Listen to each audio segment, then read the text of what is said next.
Good evening, one and all. It is Friday, it is the end of the working week, and it is time we drop into some more variety, which may not be as variety as it usually is week to week, but that's because it is a very important project that we are working on. Oh yes indeed, I'm continuing to make my way through the Warframe D&D project capturers, because they take more than a quick moment to do. Kelton, thank you for the bit. LU off stream, but all the same, thank you very much for the gifted sub directly over to Crescendo Fury, and Miralabe with the huge 10 gifted subs. Gone out to community there. It's gone out to Bard the Sheep, to, is that Crolin? C. Rollin? Something like that. To Infishadow, to Aggression, to Nazraro, to Nirodon, to Saintwave, to Archangel 7774, to Chillmaze, and to RNG Ooze. Miralabe, cheers indeed for all of those. That looks like Kelton is snagged first. Alright. Yeah, I finally decided the Kenergy had its time. It was time to be removed, and I've replaced it with a first, which can only be redeemed once per stream by the person who's first redeem it. It's very simple, that one. So congrats, Kelton, on finding that. Oh, right then. You are the first. Very true. Yes, you are the first. No one can ever take that from you. You are the first. Absolutely. Right, so with today's plan, it is very literally to get on with the additional captures. I've done some more off-stream, which brings me all the way up to Grendel. Grendel is where I'm next in terms of what needs to be done. So, we're going to do exactly that. Let's get some of these shiny capture scenes to really exemplify the different frames as they are. Raffle? No raffle today. Zeros? No raffle today. Let's grab Grendel. Now, I could go for the Prime, but honestly, I just like this Grendel a lot. This setup that I got for him just looks nice. So, I'm going to use exactly that. Let's get rid of the Companion. They don't need to ever be in these scenes.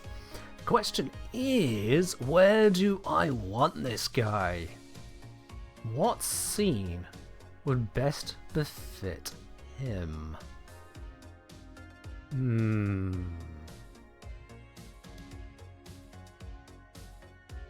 Something's telling me to have a look at the Lewin Nursery scene. I don't think it's going to have the kind of location I want, but I'm going to have a look. Am I planning on having any more viewer looks, or is the green screen not working? The green screen, unfortunately, did not work out. Basically, what went wrong with that is, and I should have seen this coming, a lot of Warframes have a lot of translucent energy or crystal effects all over the place. Not to mention just a little bit of lighting bleed. So overall, it ends up with a lot of green in places where it really doesn't belong. And it was making the graphics, despite the best I could do with them, look bad. They just would not be suitable to be included as is.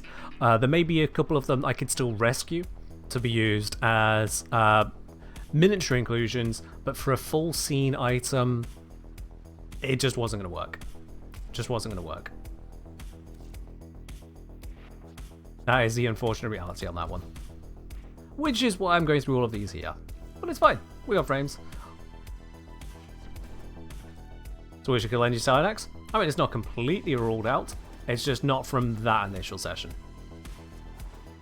Now, looking at this, I don't think we really have much of an interesting terrain to work with here that I think would fit Grendel. I was hoping there was more side rooms than just this particular room right here, but it's not looking like that is the case. It is not looking like that is the case, so this may not be suitable after all. I could still maybe use something with that just terrain behind as he's doing the stomp, like he's breaking it, but honestly it looks just a bit flat. Yeah. Exactly, Cause Dive. Exactly, yeah. Screen screening with non-solid objects, with translucent or transparent objects, does lead to some serious difficulties. It does. Maybe try the Wolf Arena scene. If you were talking Wolf of Saturn 6, the big old red prison break, I've actually used that one very recently in the project for Garuda. So it would not be a suitable fit to then have Grendel just a couple sections later. And Garuda has a much more bloody appearance as well. Like, much more sinister look. Grendel is much more soft and round. Does not befit those corpses. Now, if there's another scene you're on about, I don't remember it. No, I'm getting no inspiration from this area here, so I am going to look for a different captura. Nothing in that one inspires me. Let's see. Arc Arbor I've done a shot on, and just the kind of vibe of it is a little bit too... I'm not sure what the word is. A little bit too immaterial, a little bit too fey, a little bit too whimsical. Not what I'm looking for. Same in the Castle Town. Cetus, I don't think I'm going to have anything there. Artillery Battery is far too sci-fi. Chamber of Lotus, absolutely not. We can only pull that one off once.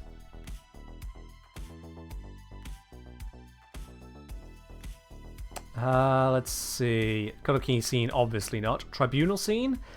I've got that one for Lavos. Maybe if we can find a different angle. Because I've got Lavos straight down the main corridor. Maybe off at a different angle. I can't get down there. This is all hard locked. Don't want anywhere up here. This just looks wrong. No, and it depends where even can I move the camera around here. No, honestly, again, nothing inspired me on that one. Not with this particular approach to Grendel. Let me keep stepping through. All those far too sci-fi. Not really what I'm looking for. Dante's retreat scene, unlikely. Nah, that doesn't fit Grendel. If there was a nice proper arena kind of thing that wasn't this out of Saturn 16, then sure. I mean, I suppose it's the Oral Worm arena, but we've had fun with that one before now with Banshee. Again, not sure it really lands to it. It's a very large arena. I was thinking smaller, yeah, boxing ring size.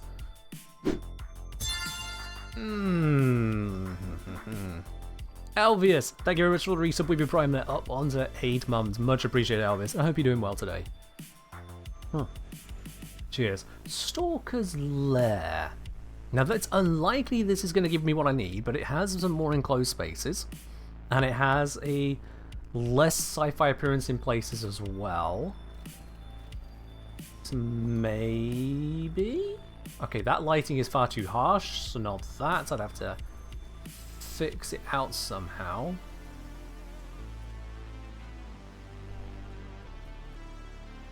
That is also some very harsh lighting up there, but I could maybe work with it with the right angle. Maybe have that box in the background, just a bit of curiosity detail.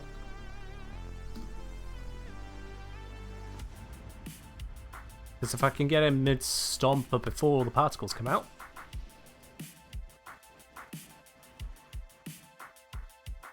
Let's go extra slow-mo so I can get as close as possible. Actually, do I even need it?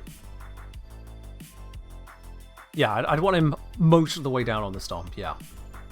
Let's go slow-mo.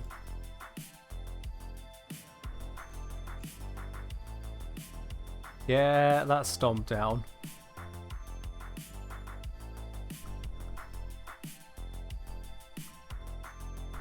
There. That particular angle can work.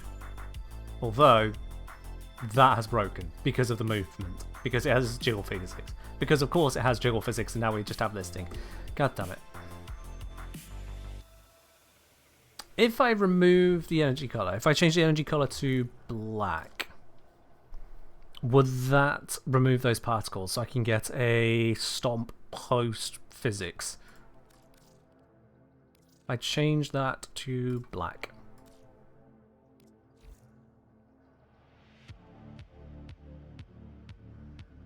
I'm going to try for the stomp. Then the other one I want to try is the one. But again, energy color can make these things look a little bit too video gamey and crap at times. Energy color is a big, big concern.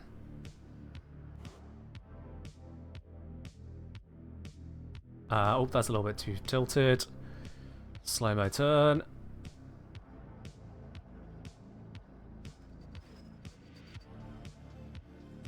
That should give us the angle. Let's turn off that slow-mo, actually.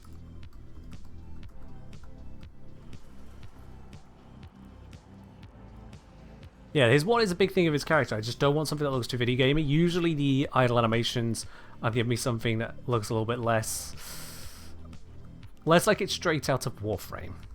So again, into that slow-mo.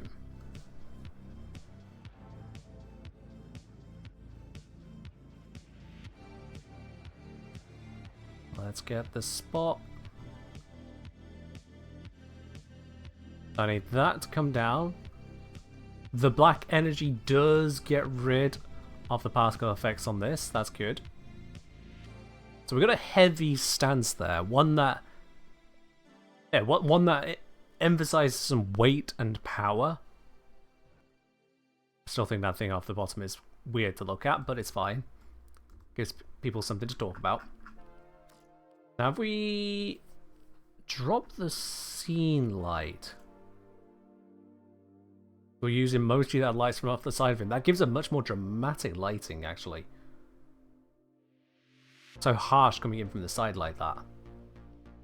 Which, when cut down, could work out quite nicely for us. So this will be shot attempt number 1. And then 2 we'll do with the 1. Let's grab this shot. Let's see what value I can get out of that one. Need to set this. It goes boop. I then grab the screenshot. Bring it back. There we go.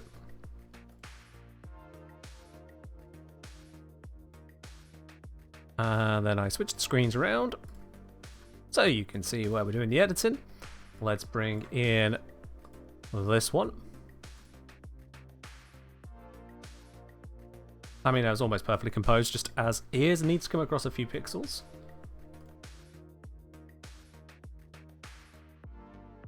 There we are. That just centers the edges off the border of the image. Actually, a little bit further. Yeah, about that. Just feels like there's about the same space on both sides of him. That's what I'm going for there. So that gives us just a heavy set sumo-esque pose. So that's one option to use. Let's go back into Warframe and see about the alternative then. So let's turn off the slow-mo.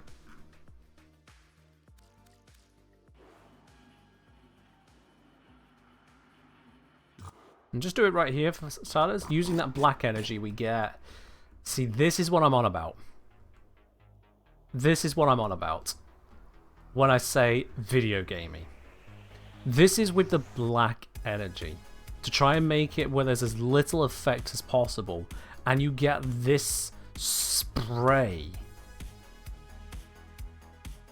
Like, at what angle is that going to look like it's not straight out of a video game?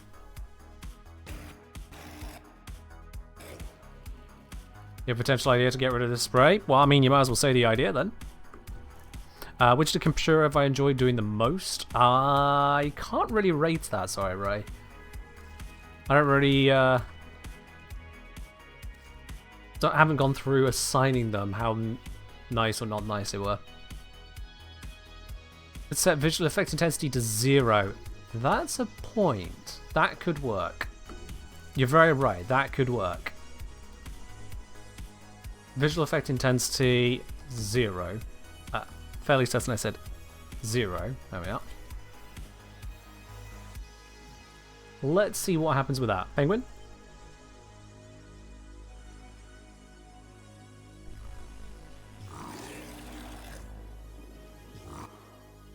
You're kidding me, right? You're kidding me.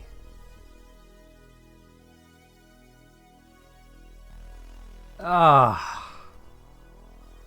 Well, it was a good idea. That was a good idea. So, if I were to switch on the effects, I go into Arsenal. Or switch on the color. we take this into the green it was before. Actually, no, let's take it into a yellow. Maybe not that yellow, but yeah.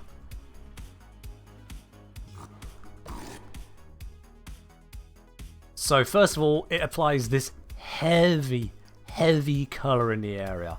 This is with visual effects turned off, 100% off. We now get this absolutely overwhelming hue on top of whatever's going to then go on with the suction itself. And this happens with so many abilities, with so many actions that Warframes take. They make a mess of the screen. Warning, your Jupiter might have a power outage if you check the star chart. I'm familiar with that one, yeah. So if we bring these back to where they were,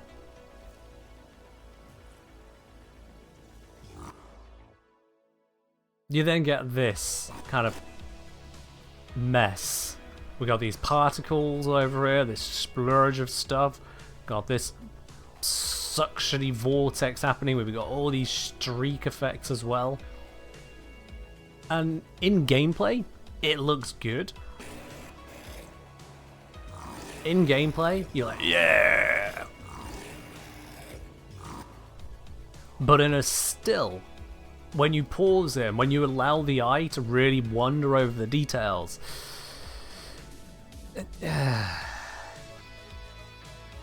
compare that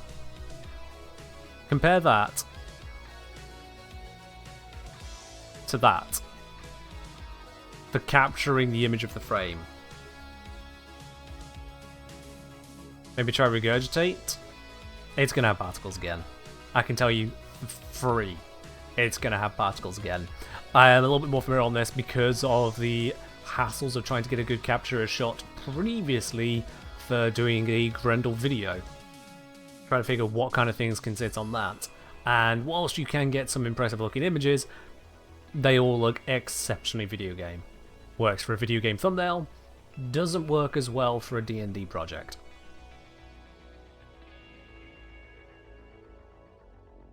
So I'll be quite honest, I think with just normal Grendel stuff, without just completely reconceptualizing what we're going to do, this at least gives us a big old bunch of something to work with. The background is not sci-fi. The idea of rubble, of broken flooring, of what appears to be some kind of rusted metal with holes punched through it, that's fine, that's normal. That's very, very acceptable. But it doesn't have any real sci-fi elements to it, which is a big thing I want to avoid with these. The theme overall doesn't lend itself too well to sci-fi. Not saying it can't be there at all, but minimal. And this captures that. So rather than stressing out and doing one capture per hour, like we did last time, I think this will be a good one. So let's go through the exporting process because of bits and pieces I have going on which I cannot share with y'all. I'm going to have to do the export off screen. Let's get that going. It's nothing against all y'all watching the stream. It's just there is literally stuff that pops up in the recent folders or folders I got saved which you can't know about. Ray said maybe have him dive off a cliff here right before he goes into his pulverized, show off that belly. I could have a look at that as well. I'll be honest, I could have a look at that as well. It will require me summoning an enemy to allow him to go into the role, I think. I'll double check. Hey, Chaos Cakes, thank you for the raid there. Welcome on in to yourself and everyone who's come along with you. Welcome into the stream here. Whilst we are in the Warframe category today, we are doing captura instead. Captura in aid of a ongoing project I've got, a D&D project. But welcome on in all of y'all. Pulverize doesn't need food anymore, just drains energy. It's more the question of does it need food to start? I can't remember that detail. Turns out no. That is good. Let's slow-mo that and see if I'm going to need to remove the particle effects.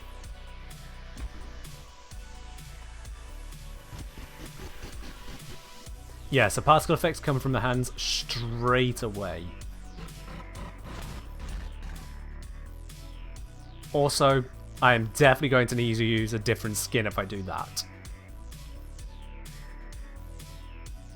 Like, the previous pose, you can get away with it. This one?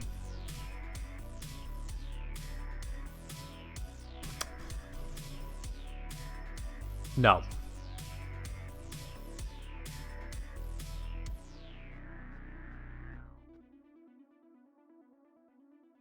Now that's a Grendel you don't usually see.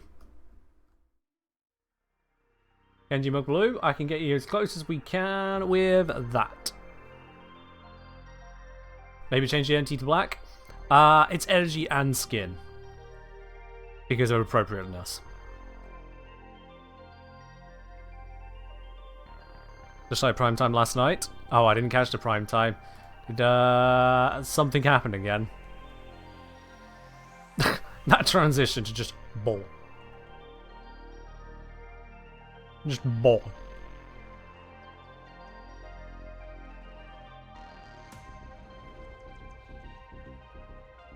And then let's wait for the effects to go, or is it now going to be a continuous stream of them? That's a continuous stream of them. Okay, but coming out of it?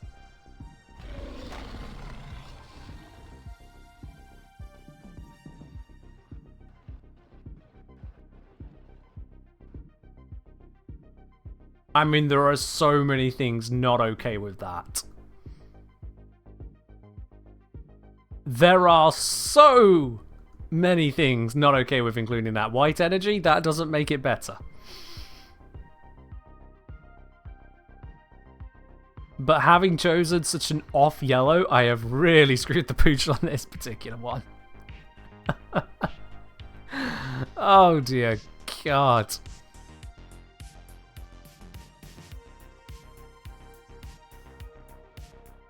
These are the particle effects I'm on about when I say that they get in the way of good capturers.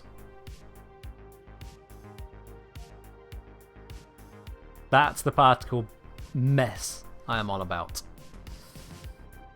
Okay, switch to Arsenal. Appearance, energy color. Time flies. Time does fly indeed. Caljade, thank you very much for resubscribing there. Up onto 4 months with that sub. Cheers indeed.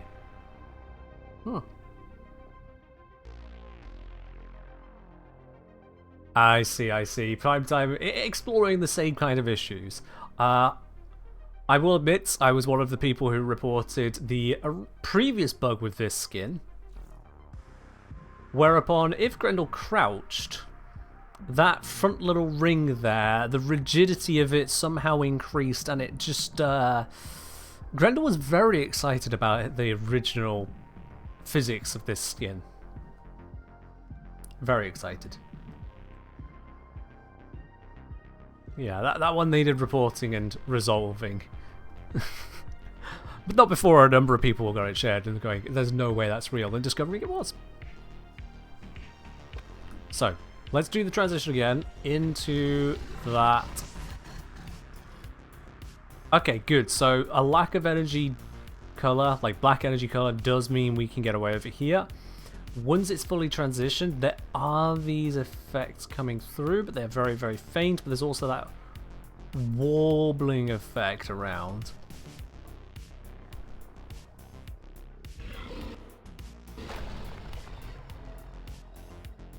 But yeah, it would need a different skin. That part should be able to be removed. Honestly, I get it, and you're not wrong. If that was considered an auxiliary, that would be reasonable. Am I intending to put in Ball Grendel? It may have a spot as a extra image somewhere. It may do. Alright, let's swap this to the Grendel Prime. Again, let's go appearance, energy, black.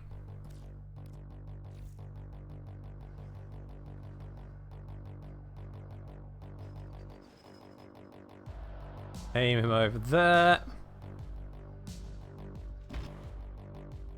Start the transition.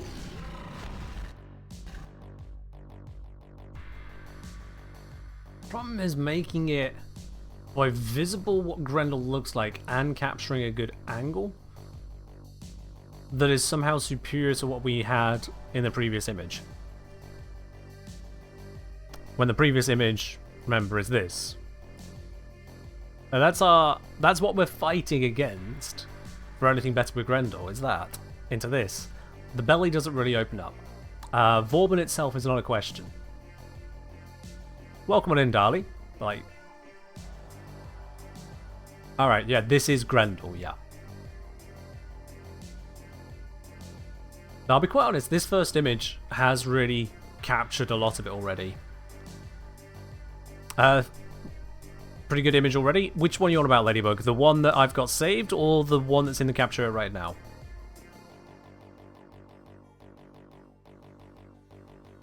Reminder to everyone, one-word questions are not questions, unless you are very, very, very good with context. I don't know what you're actually asking. The one I've saved. Yeah, I'm happy with it. It's just, we will see what other options could be done with it. But honestly, I'm happy with it. Really, the only issue is just that auxiliary attachment on the skin. But, you know, it is what it is. I'm satisfied with it, to be honest. I am satisfied with it. So, let's get it uploaded to where it needs to go. Is you...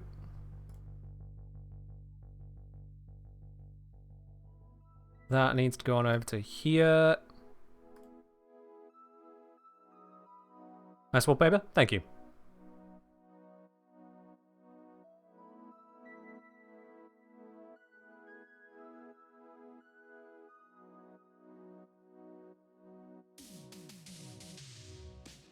There we go. It should be uploaded.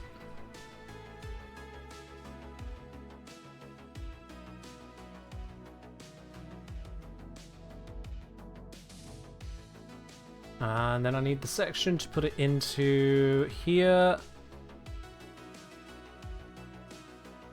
That's going to go into here somewhere. Let me get the pseudocode for that. I really hate that effect from Windows. I don't know why it does that. Hi, White Angel.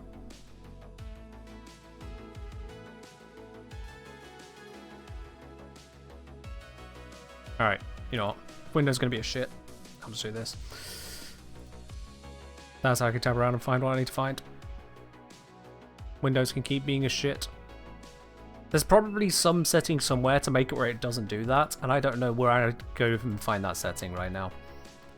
And I'm not going to put in the effort to figure it out. Oh yeah. Roleplay about Warframe? In a sense, yes. So, the Warframe D&D project is to turn every single Warframe into Dungeons & Dragons monsters. Very literally that. It's been a very long-standing project. By the way, there's a Caliban for those of you who missed it from last time. It's been a long-standing project. And I'm at the stage of basically adding in the graphical elements, so that it is more presentable to those who do not already innately know what a Warframe is. It gives visual inspiration. How does Atlas look? Like Atlas. I'm not going to constantly scroll back, so if you miss a frame, you'll just have to look at previous streams, or if it wasn't streams, then you'll just have to wait for the full release. I'm not going to constantly scroll back, sorry. Otherwise, we'll be doing that for every person who comes through.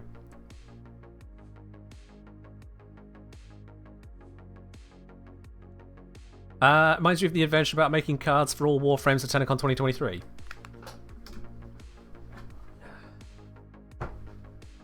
You wouldn't happen to be meaning these, right?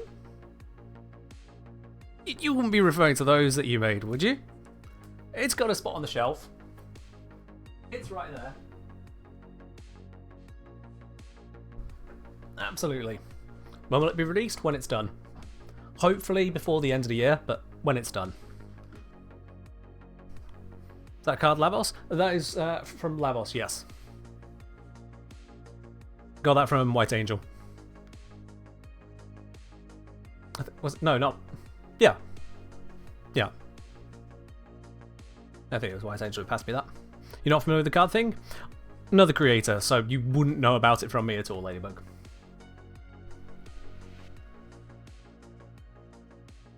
I happened to pick up a couple whilst I was in Canada during TennoCon last year. One for myself and passed one along to a friend of mine. But yes. Okay, so that is Grendel in position, looking fancy. Yep, looking fancy. To go along with, recently say, Gals, to go along with Garuda, to go along with Gara, and so on.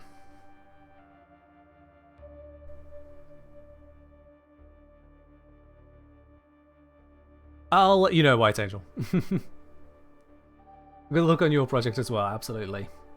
Okay, with Grendel done, that's in its spot, and you can see there are spaces that needs adjusting, but I'll do that on the final pass. But there are spaces for additional images, so rollable Grendel would probably go in action along here.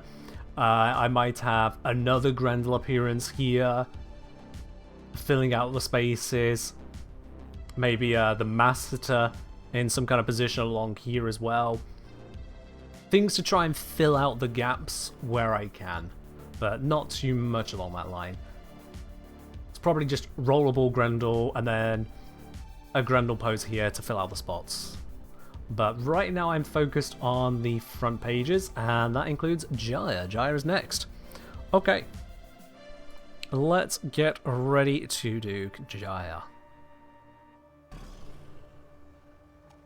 Let's turn off that slow-mo. Switch capture scene. Now where do I want to take Jaya?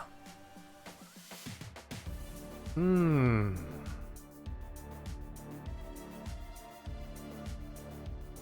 the Jaya I have is a very blue setup, so I need to take that in mind when picking where to go with this. Being so fiercely electric focused, it'd be nice if there was something to match around that. Fortuna, I don't think I have the Fortuna scene, unfortunately. No, I don't currently have it. Sanctum? Sanctum Anatomic of the Jaya? 12? Let's pop into here. Let's grab the Jaya and see if the two brain cells want to coordinate and make something happen.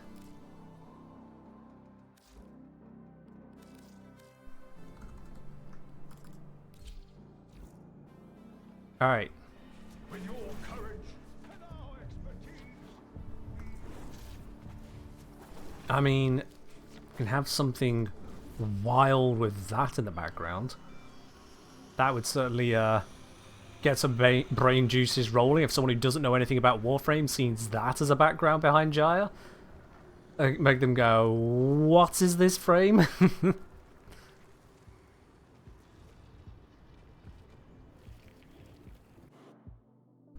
If I were to use a harsh 3-light setup on her, I could get her under much more brightness to bring out the blue against that backdrop, potentially. And have the split of worlds behind her.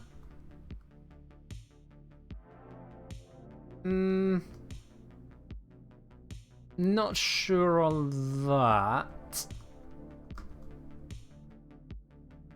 Because that over there, I feel will be detracting too much from the scene.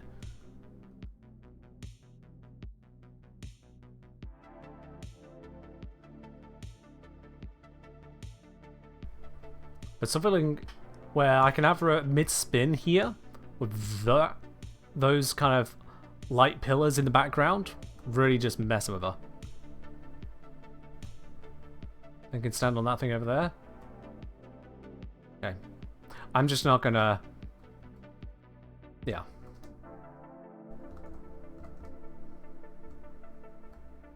Feel like Anaris would be better for Sanctum? Well, there's multiple Sanctum scenes.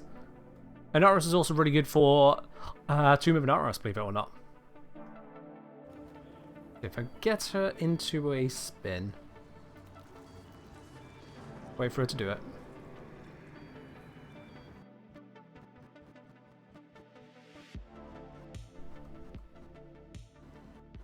when she comes around, like there,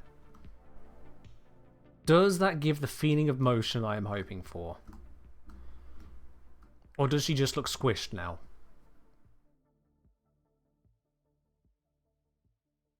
No, now she just looks a bit squished and broken. Loses the motion. I mean, getting a little further around, maybe? Because now we've got a good view of her head. We've got the spin. No.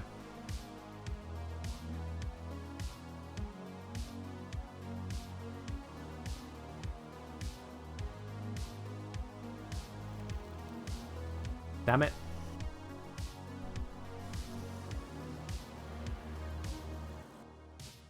You got a tool for seeking about animations very quickly.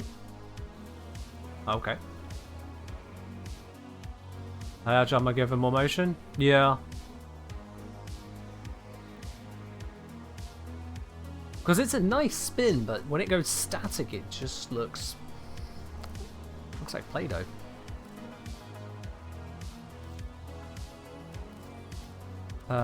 In this giant agile.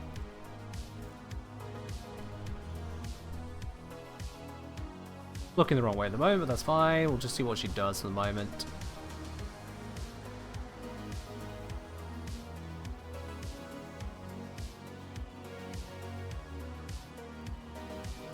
Oh.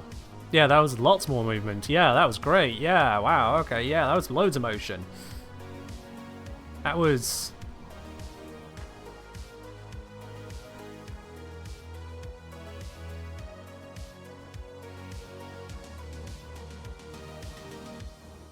not what I had in mind when you said there's loads of motion, Ozzy. I'm going to bear that in mind with your future suggestions. Thank you.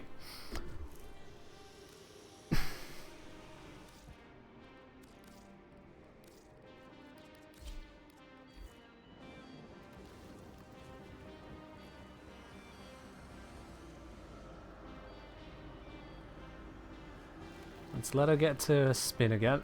Alright, so...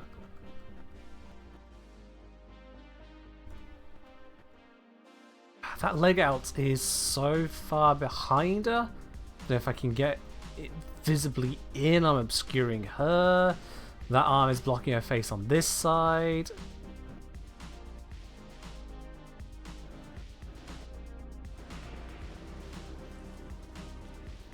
Do another spin. Let's get the start of it. There might be something there, but otherwise a passive stance it might have to be, which looks a bit crap. Or I can try it with the abilities, but then there's the risk of particles. That particular pose could do us what we need it to be.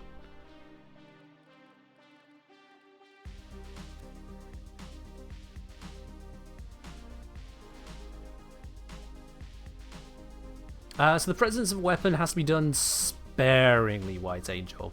Sparingly. So if I bring up the stab block I have for Jaya.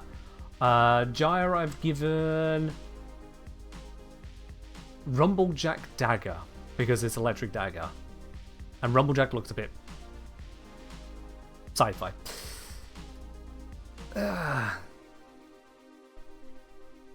But this one does hold a pose. This one you can see what she's doing right now. You'd have to be a little bit thick to not see that this is a spin going on. Because even just coming back to it, after looking at the stab block, I can see the motion in this one. We can see where she's trying to go, but also can still see her. And that's the framing we need. Those are the two components, to see the motion, to see the character. Now, this one is going to need repositioning. I mean, maybe... Is it going to need repositioning? I could use that slice there. It'll be a very funky background. I wonder if I can get more light on her in the scene rather than in post. If I up the scene light, it does affect the background as well. That's unfortunate.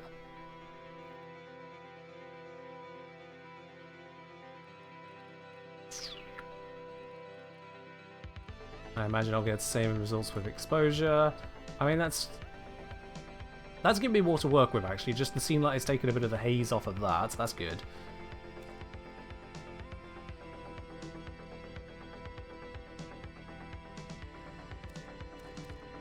Depth of field having apparently no effect right now, which is for the best.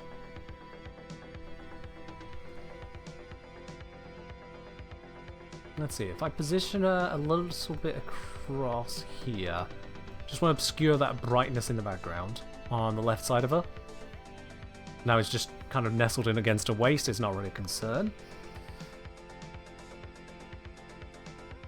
Should give me enough of a position. Let's try this one. See how it looks once I've shrunk it down. Well, not so much shrunk it down. Yeah, cut it down. That's the word.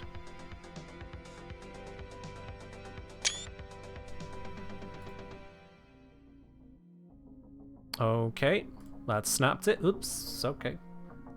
Mouse was attached to that, my bad.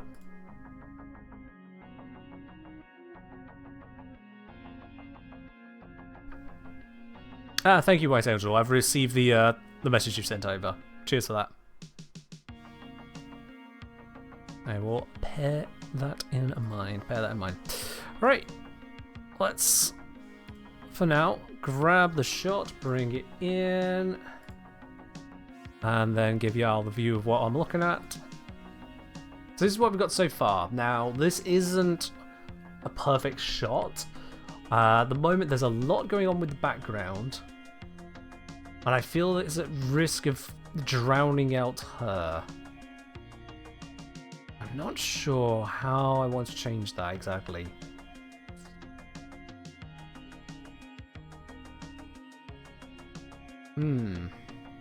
Because as much as I could reposition, I don't want a bland and dead shot. And let's face it, Sanctum Anatomica, that yellow sand is at risk of looking a little bit bland.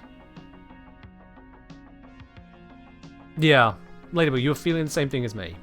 The background is doing too much here. Okay, let's go back to Warframe. Let's get that same pose turned around. So when she comes to a standstill, we need to turn from here to here, which means she needs to turn from here to here, right? I need looking that way. Get the view over there. Maybe this way should get the angle. Yeah.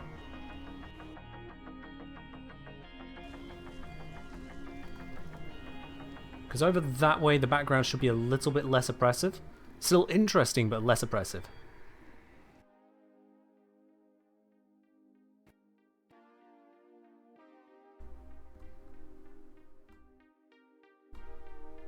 So there, right?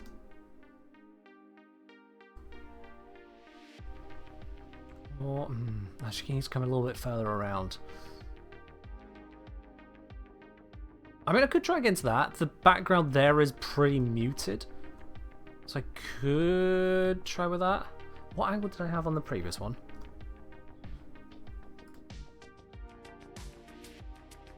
It was about the same. It's just...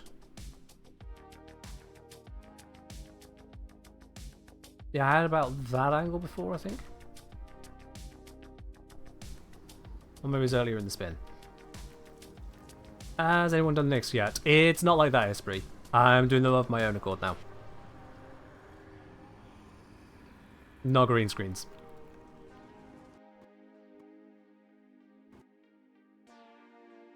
Yeah, okay, so this angle here.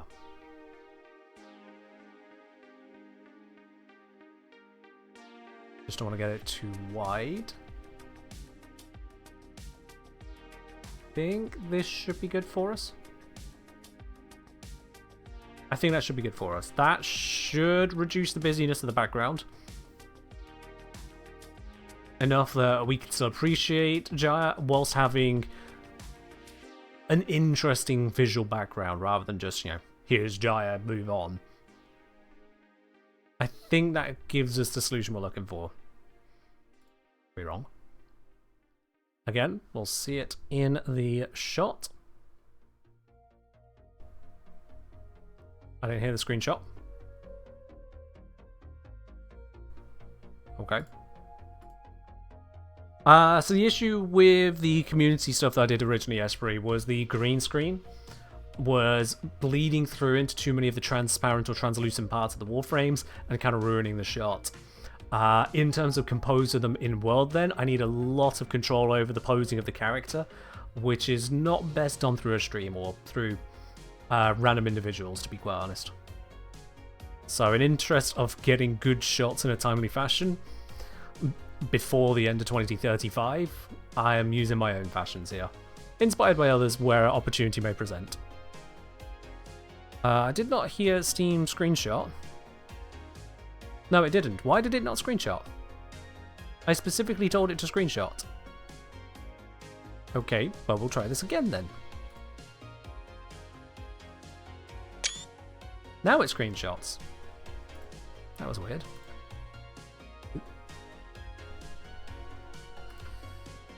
That was indeed a little bit weird, but it's fine.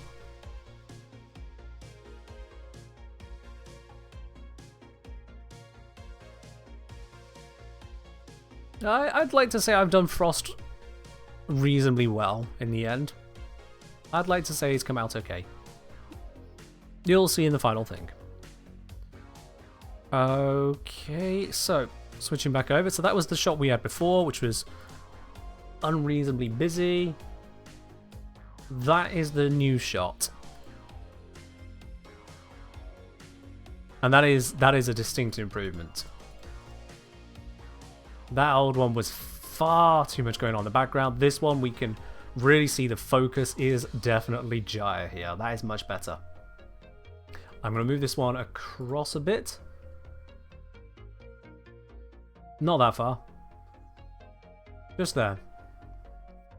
Enough to bring a little something something out of the background. Just getting this section over here to hopefully catch the viewer's eye. Once they've taken in Jaya, they then are drawn to this bit next. Certainly with the way she's posed, they go, what is that? Wait, what is that background? And you get the explosion of curiosity. So hopefully that should work. But any further across, and it'll be a little bit too imposing on the image, I think.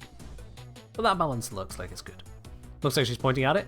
That's kind of the idea with these, with those kinds of compositions. If you can utilize the shape of the subject to then draw the viewer to the next bit, it works well. Coincidental in this case, but it is one that I'm happy with and happy to utilize. So you get the full image of her first, and then your eyes just follow along. Hang on, wait, she's and your brain just kind of processes the next bit of the picture. So Jaya is definitely there first, but then it brings you in to really see the background and see there is more than just beige out there. And I like that.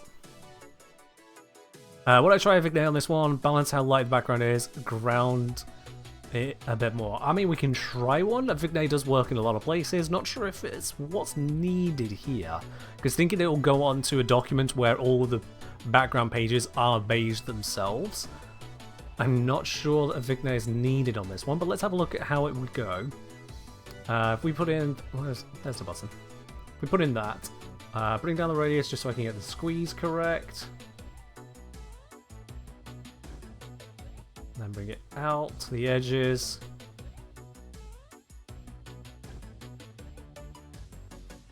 Maybe reduce that softness.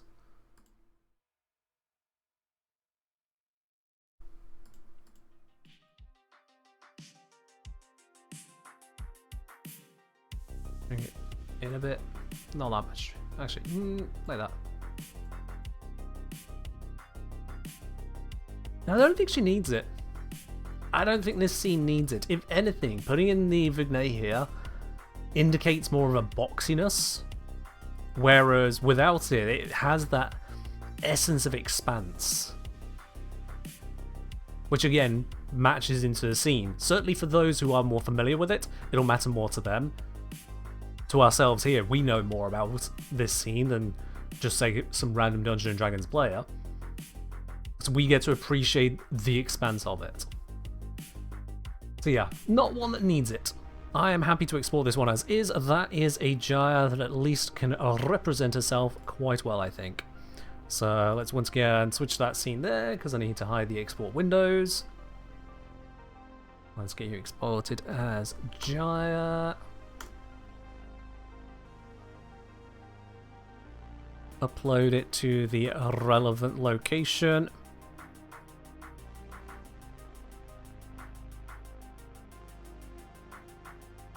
Oops, not that folder, this folder. Gyre. Give it a moment for the upload to go through.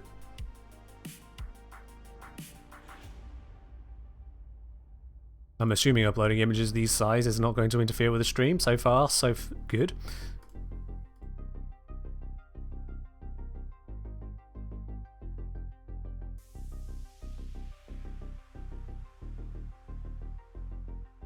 Okie dokie.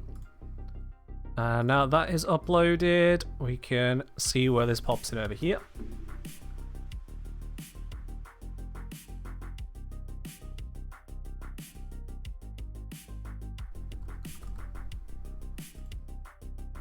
Use that good old pseudocode and import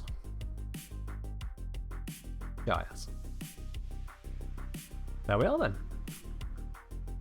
Gyre's introduction. It's not quite the same page as the pages, but it's very close, so it almost kind of flows in.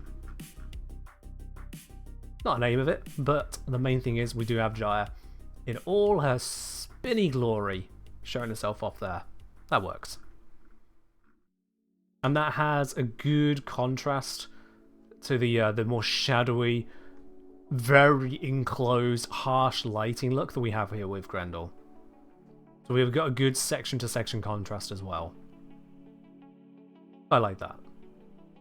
Which brings us to Harrow. Okay, Harrow needs to be done justice. Oh, Harrow does need to be done justice, nice and proper. It is easy to screw this one up. Okay.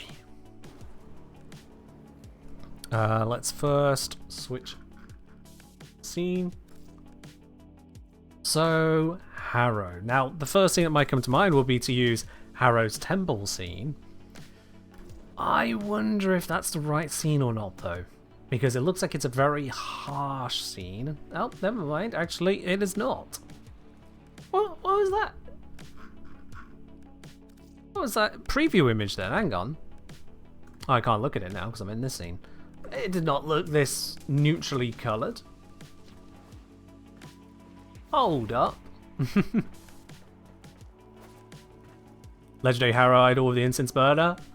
Yeah, with that Thorrible out, I mean, it kind of has to, doesn't it? Kind of has to. Interesting. So I could have him, like, practically right here, Thorrible out. Whatever the heck that thing is in the background. And I might even use... This might be one of the few times to use the blood filter. See if I can turn that light red. Built in. That could do the trick. It's going to be a bit exotic, but let's try. Go down the middle, this creepy tunnel too. The middle. Ah, yes, here. That's probably what's causing the weird colouring effect, yes. Ah, yes, I remember this room. This goes back a bit. This is... fairly certain it was in this room that I did the intro to the Syndicate Weapons Guide many years ago. Many years ago. Hold up. I need to check into this now. I'm going to allow myself to be distracted on this one because memory lane is fun to go down from time to time. Let me have a quick gander here. Content, Syndicate Weapon Review. Open a new tab. The 6 core. I was indeed correct. Let me bring this up for y'all. We're right here. Syndicates each have 3 weapon variants we are with right unique here. abilities. That spin around. Today I'm going to show you which of those 18 you should keep The draw. and which you should chuck. I'm the Ken. I did remember it correctly. Okay, cool. Yeah. I did remember it correctly. That is where we're at. God, it's been a while since I've been in this scene then. Whew. Damn good intro, forgot about it. Yeah, I was really fortunate to be able to get that one together. It required a friend of mine to help out because of the way that the captura scenes work. I can't control time whilst doing the spin. It's just not possible. So in order to have things move, in order to be able to have the character draw the bow and fire the shot, what I needed to do was basically set up the circuit around to be able to get the imagery and get the dead focus on the character. And then as I was recording that, say to my friend exactly when to draw the bow and when to fire the bow, taking into account their own reaction time. So trying to figure how much earlier to say it to match the reaction time so they would fire at the correct moment. And draw the correct moment as well. Was not easy. That took a few tries, that one. But we got there. We got there. Probably about half a dozen, maybe slightly more tries, so yeah. It was a few. It was a few. We got there in the end, though. Close enough that I was happy to leave it there because they were getting a little bit flustered at trying to make sure their own reaction time stayed steady enough. But we got there. Yes. Anyway, so right now, this particular room looks hella busy. Too busy in here. God, it keeps going. Ah, yes, because then you have this thing. Yeah.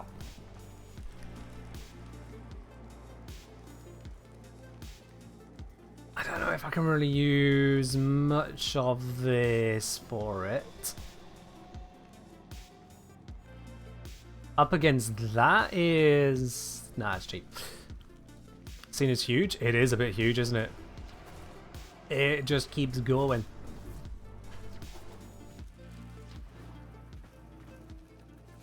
Come out of there.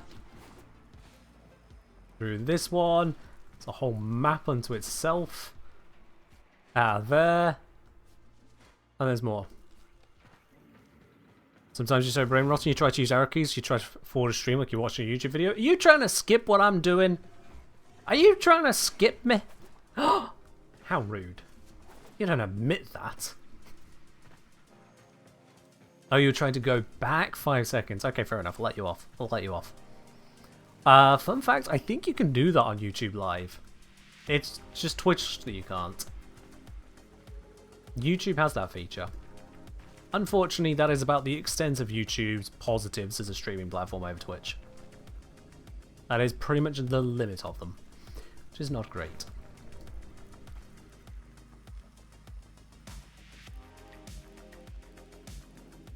Is this something? No.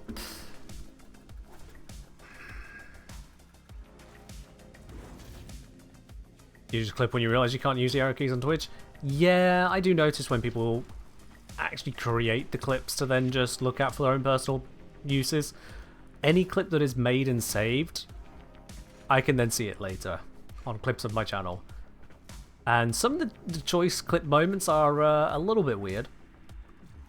Not saying for yourself, just saying in general, some of the clip moments people make are a little bit on the weird side.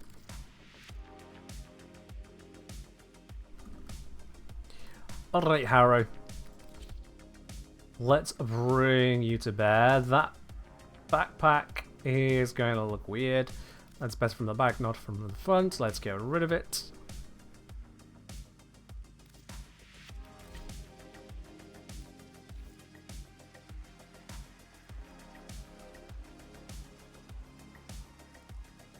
So I was thinking originally here, something like this.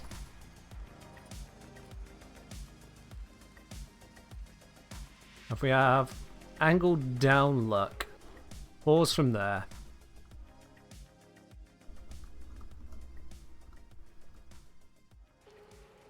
Let the lighting rebalance itself. Don't know where that flicker is coming from. can't get a lower angle. So this will have to do. And now from here, if I put the blood one in with depth like that, and then drop the opacity on it. No, it's too busy. It's too busy. Oh, Airbender. Is Harrow any good? Absolutely yes. Harrow is a strong frame. It's a frame which doesn't work too well with others, ironically, because he has a load of team buffs. Because he ideally wants to be getting some kills himself to charge up what he does. But he is a powerful frame. One of the very best for natural self synergy. So you get a lot of... God, where's my voice going? Yeah. You'll get a lot of frames which have, say, Oberon, where you have to use one ability and then another ability and then something comes together and then you get an armor strip, or you get an armor bonus, or something else goes on. Those are forced synergy. Whereas when it comes to Harrow, Harrow's got, for example, his first ability, generate shields, his second ability, consume shields. It's not, if you use the first ability, the second ability is stronger. It's one happens to do something that the other one utilizes. His fourth ability benefits from landing headshots, as does his third ability. And guess what? His first ability locks up enemies, making them easy to get the headshots. It doesn't say, the ability is more effective if you use your one first. It just lets the synergy happen as a result of the mechanics. Harrow is the absolute perfect example of natural self-synergy. And it's beautiful. It's beautiful. Right, if I were to drop the scene light here, how bad does it go? Okay, we lose a lot of it from Harrow first. Okay, so this isn't going to be the shot, but it is certainly striking. It's certainly a little bit striking. But that's not the shot. It does slap a bit. It's a little too demonic and losing the frame itself. So what I want to do is experiment with a 3-light setup. Again, to bring him back in. If I neutralize those, just a single light. See, the way it kind of shrouds him is no great there. What if I use that one? Or is it this one? That one, get the color from the side and then change the color into that light red. Maybe?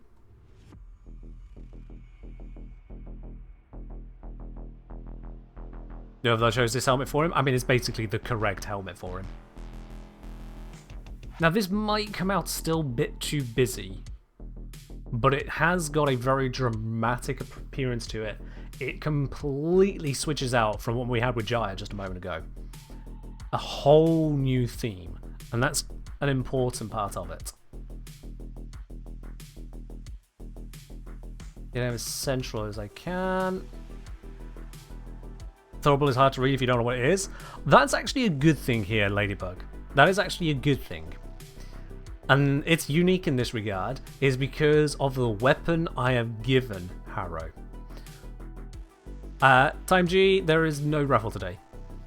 So the weapon that I have given Harrow in the D&D setting is a Dread Mace. A Dread Mace capable of dealing psychic damage, and is capable of attacking creatures either teleporting in or out of an adjacent space as a reaction. So it actually fits brilliantly. There's a second part to that as well, is that Harrow's abilities are so focused around energy, which doesn't really work with the D&D project.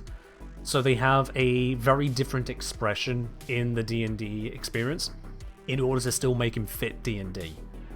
So the whole lot of it losing the throwable more as a weapon actually works here, because that's kind of what I've done. That's kind of what I've done. So let's grab this shot. Let's put it into the cut downs. We take out all of this extra dead space to the left and right, see how it composes itself, and if it is the shot I'm happy to go forwards with. Let's do that.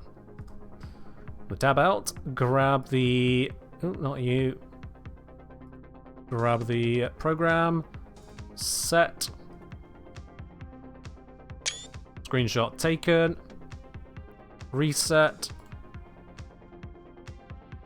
And in case you're wondering what's happening there, I am using a program to massively increase the resolution so that the screenshot I take is ginormous and therefore gives absolutely gorgeous detail, even if one were to print it for themselves at home when finished.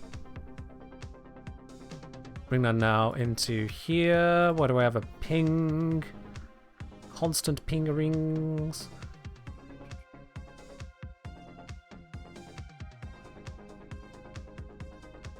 Okay, fair enough. Not of great importance on Discord, that's fine. This is why I usually have ping suppressed, because I will just get pinged during stream, like, almost all the time. Sometimes it's important, mostly it's not. Okay, let's bring this in, that's in position, let's switch the scene so y'all can see this. So this is what we had for Jaya, just a quick reminder, because it was still there. And now with Harrow. I don't like it. Let's move it across. It's off-center at the moment.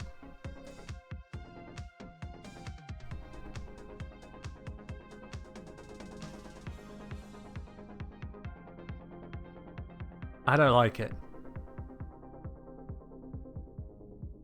Maybe I'm being too judgmental, but I don't like it.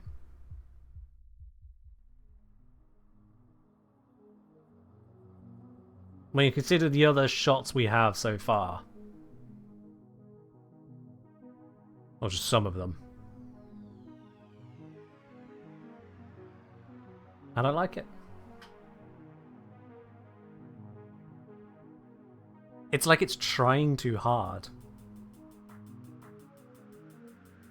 Too dark? It is. Background hides character? It does a bit. I mean, can I bring it out?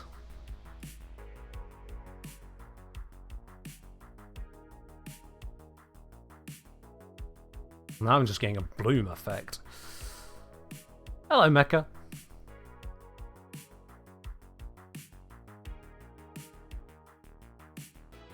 Nah, this is too gloomy.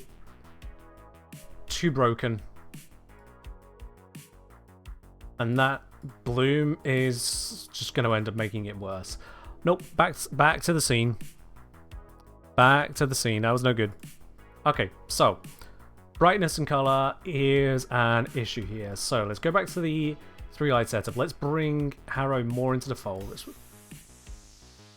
Let's apply that second light, change its color to that pink as well.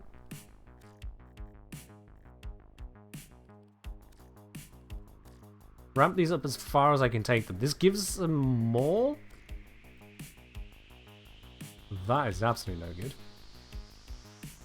Make that one a harsher red. I'm going to use it.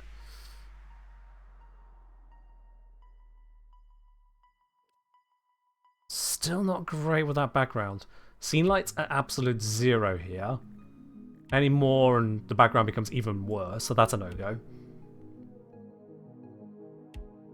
I wonder if I do well taking the time to cut him out and then just nullify the background separately. Because these red blotches all over the place, like, they're nice, but they're too much for such a dark frame. Don't like that red light. Nah, I don't like that one. I mean, no. Straight that around. See what other angles I can get with it. Nah, dead on is about the best there. Cutting out the rubble and finding the edges would be a lot of work. It would be. It absolutely would be. I am aware of that. I could go with a scene lit approach and then try and get an exact same screenshot again to put the dark scene in. Because that gives more a lighting on him. about recoloring a harrow in lighter colors, I think then we lose a bit of the theme of the harrow. Then it would look more out of place in such a circumstance. It's meant to be dark. It's meant to be the wrong side of cult. Scene lit makes it too busy? Yeah, the scene lit makes it too busy, but what I can do is I can do lit, cut out the harrow, unlit, use the background, and maybe even take the background even further down. Using a bit of lighting also brings the Thurible into more view, and it brings his feet into more view, so we can see and use those as well. It's going to take a lot of cutting. There's no translucent bits to work with, thank goodness for that, but it is going to take a lot of cutting if I want to do that. But I think if I'm going to use this particular angle, and this angle is a nice one, like the scene, the lighting coming down, the perfect straight down pose we've got of the Thurible, this angle right now is a nice one. It's the composition of that angle that I'm upset with. And sometimes you just need to go that extra step to get it to work. As much as I hate that I've given myself that work to do, I think it's necessary. With the background cut out, I could even potentially add a bit of a blur to it. A blur which would not impact onto Harrow himself. Just because of the nature of how it would be generated.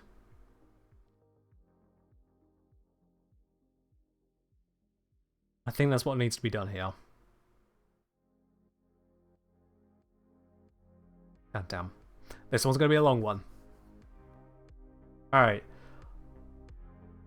Look at the lighting, the character, everything going on with it. I am satisfied enough with that. If I need to do some retouches, I can separately.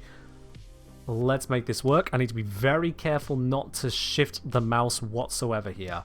If I shift the mouse, even by a single pixel, it's a restart on getting the 2 screenshots. So, let's grab this, set, tab in, screenshot, tab out, tab in, settings, there we go. Bring that scene light to 0.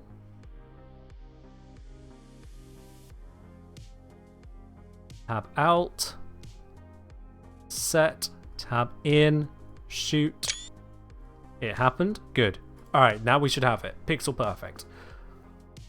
Okay. This is gonna be a menace. All the goddamn way. Let's bring in those pictures. I'm going to assume this one's not pixel perfect, so let's just use the 2 new ones. 1 and 2. Yeah, pixel perfect. Okay, cool. Let's move them across to a position I am happy with.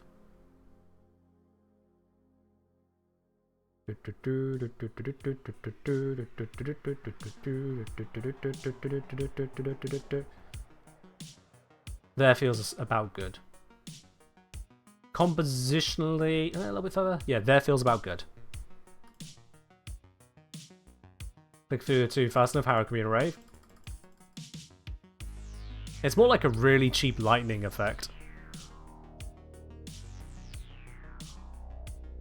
Okay. So one bright Lavos, bright Harrow, dark background. I can do this. I can do this. Alright, let's start cutting. Slow and steady wins the race, eh?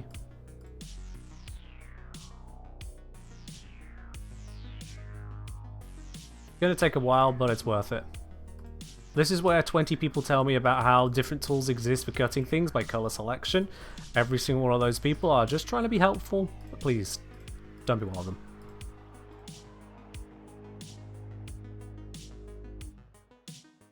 Just gonna be a process. Alright, take care, Caljade. Have a good one.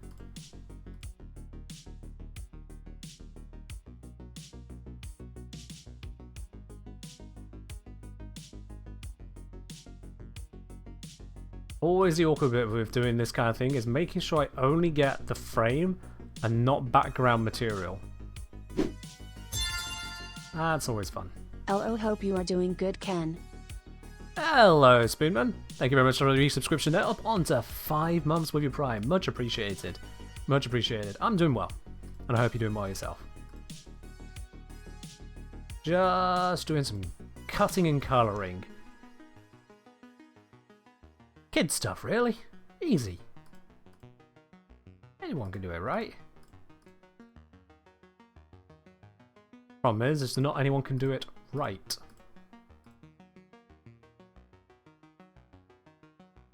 You want to learn games interface, really powerful for open source. It is pretty nice.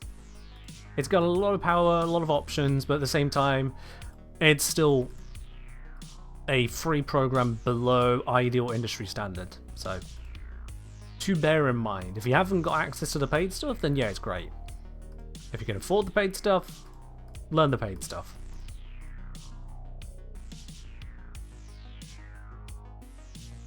I won't go into recommending which one for which project, because that would imply that I know which one would be suitable for which project. But yeah. GIMP certainly has its limits. Those limits add to the time taken to do something like this.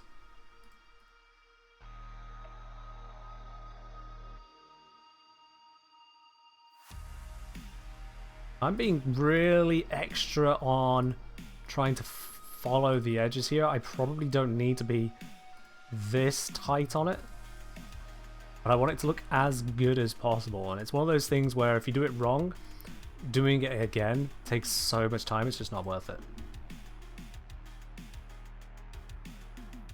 Might as well get it as right as possible first time.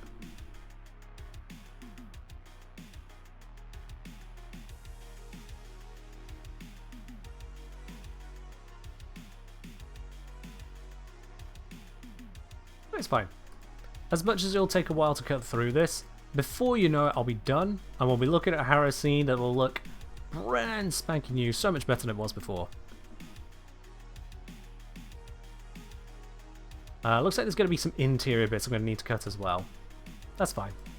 I have done those aplenty. We did the same with Banshee on a previous stream, and as painful as that was, it managed to allow us to create a far superior scene to what we had just using the in-game tools. That tells you it's worth it.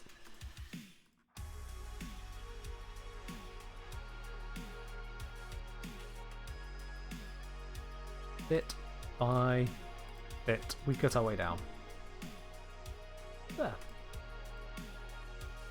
Then back up the other side of whatever this thing is that we are currently cutting out.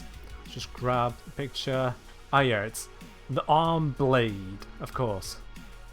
That's what I'm cutting out. Makes perfect sense. Everyone knows that Harrow has an arm blade.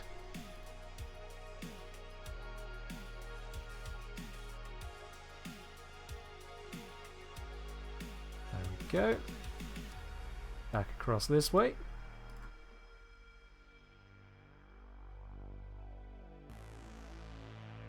There are some frames and some weapons where this is an absolute joy of a process because they have so many long, straight, hard edges and it just sails through. This is not one of those frames. This is not one of those frames.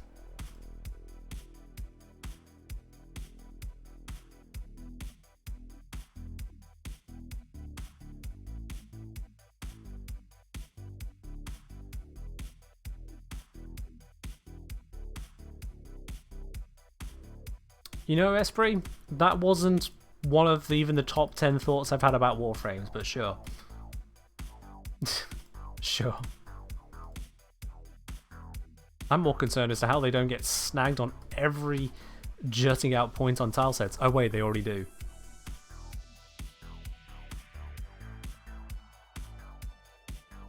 At least I'm having to cut out Grendel. Grendel might actually be easier, because you say all those round edges, but Grendel just tends to be round and fat, rather than having 20,000 edgy little points over him. Where Harrow has fingers, Grendel just has big meaty paws. And balls up into a fist.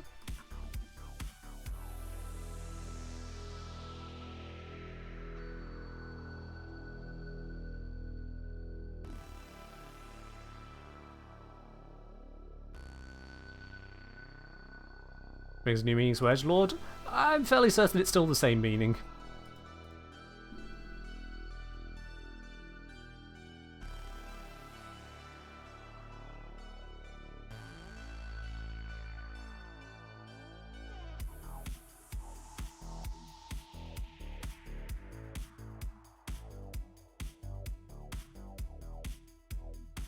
Okay, I have no idea which part of him I'm cutting out right now.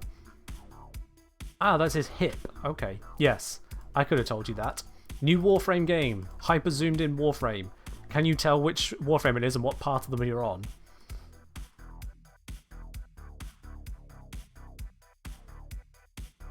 This kind of stuff is why artists charge a lot? Yeah. An artist would do a better job of this than me.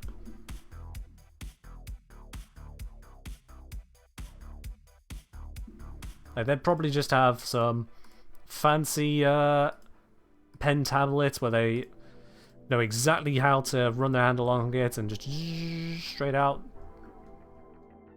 And there's me clicking around like it's paint.exe. When Edgelord is a different kind of art. I suppose.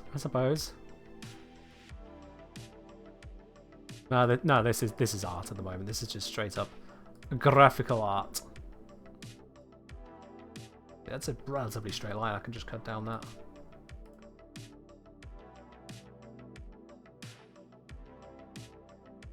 Remember your teacher calling these smart scissors? Always felt a little dumb. These smart scissors? I mean, there are the scissor tool, but every time I've used it on GIMP, it's just hilariously shit at its job. I don't know what it's supposed to do, because whatever I try to use it for, it is just bad at it.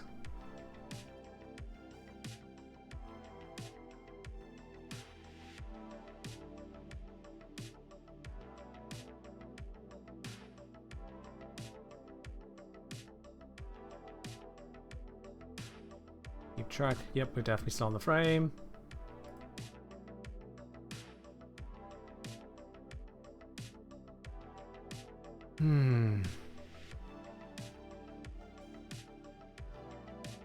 Now here I'm kind of figuring where the frame should be, I'll be honest with you.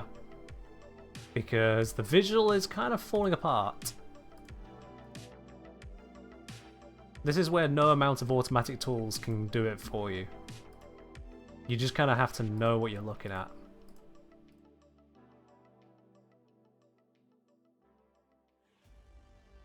Yeah, that cuts in to somewhere up here and then back down again. I can barely see some background behind it there. So it definitely does cut in.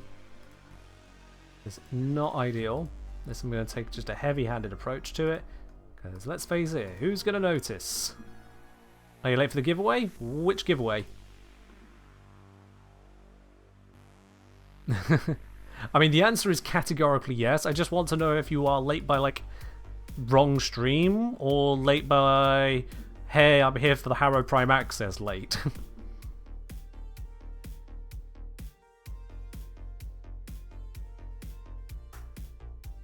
Think the background comes across like that, so if we do it like that, it should qualify.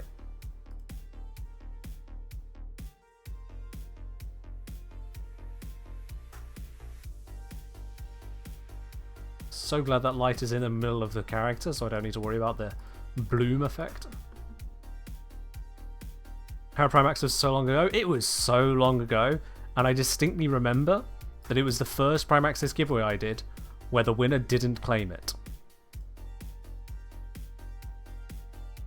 And then the runner-up winner, when I re-rolled it, didn't claim it.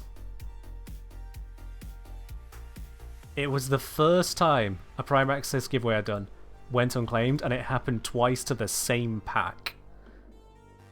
I was dumbfounded at the time, I'll be honest with you. Genuinely shocked.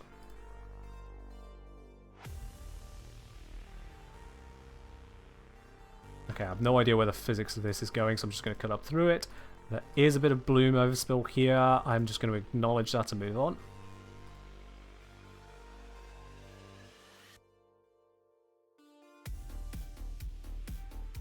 I have no idea where this is tracking, so let's just recreate it and hope for the best.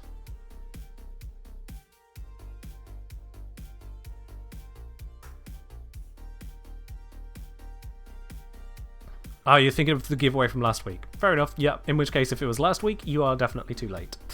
Sorry about that, Warframe, but welcome in all the same. Sit back, relax and enjoy the cutting job I'm doing on this harrow.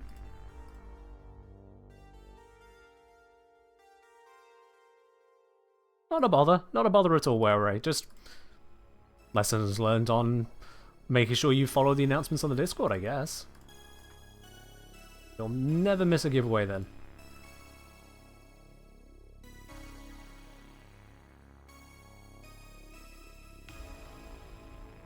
Yeah, I am inventing a few details there, but it's fine.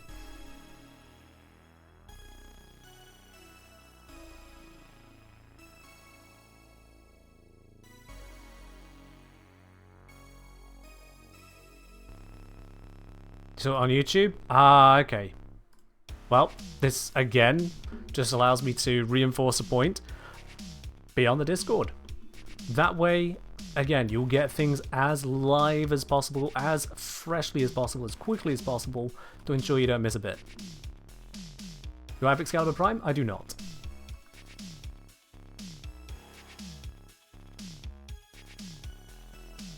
The problem with YouTube is that it will show you stuff when it thinks it's time to show you stuff.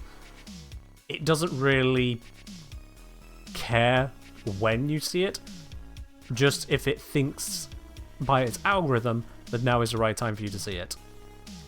Which means there are a number of times I've had comments from people wondering how they've ended up on a YouTube community post of mine. They're going, I don't know who you are and I don't know what this is. Is this a video game? Why am I here? I'm like, why are you here? How has YouTube come to the conclusion you want to see this? Or people like, why is YouTube showing me the giveaway now? It happened 2 months ago. It does that. And it's not like I'm going to delete the giveaway post. That seems counterintuitive. But then it does lead to that issue where YouTube just starts recommending random crap from ancient time past. The community post is trying to be both tweet and permanent upload, and it kind of fails at both.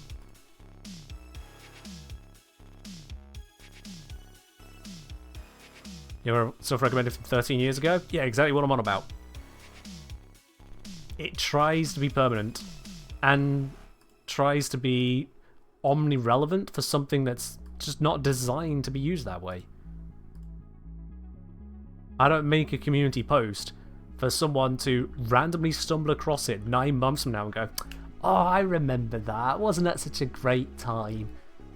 No, that's not how they feel or work or are put together. If someone's going to do that, they're going to do it with a video, which, you know, that's what they're there for, the videos, not the community post. Yeah, I post the community post on YouTube about giveaways such that a significant number of people will get to know about it, but the Discord is always the place to go for news. And then don't do like someone did earlier today and get yourself banned from it. That would suck. That would suck.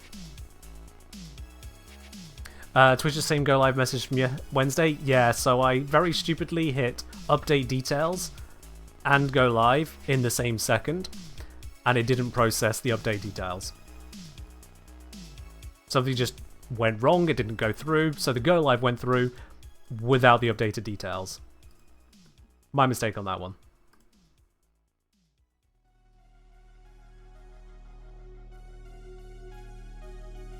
I mean, check. If it recommends you an older video of mine, that's fine. Most of those videos remain relevant, so that is fine. And in fact, it's why I do the videos the way I do. But community posts are almost never relevant that much later. Almost never.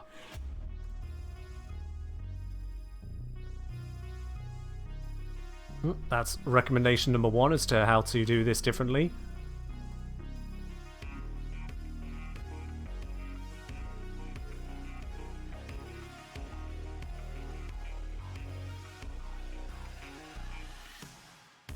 I can assure you, there is no tool in this program which will do a better job of this than good old Eyeball Mark 1. Every tool that might get me close will not get me close enough. And then Eyeball Mark 1 will still have to do the exact same job. If you think you know otherwise, I appreciate the attempt to help me out. Trust me. Trust me.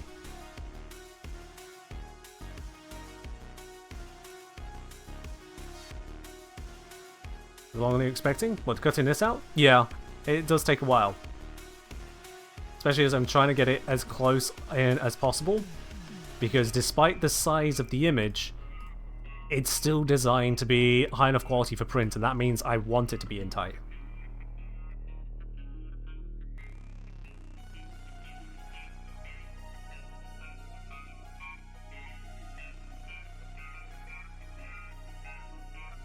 So, it is honestly worth just going about it like this. If I was making a YouTube thumbnail, I wouldn't be this zoomed in, but then I also wouldn't be dealing with such a high resolution image in the first place. Is this for a thumbnail feature video? Neither. Neither. This is for the ongoing D&D Warframe project. Again, hence the exorbitantly high resolution.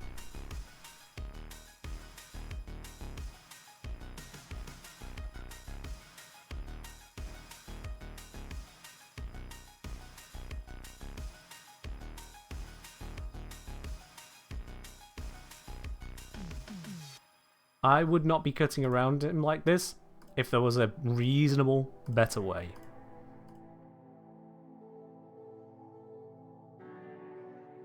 Well, Ray, I'm actually surprised this is the first you're hearing of it. You've been around on this channel plenty. Genuinely surprised this is the first you've heard of it.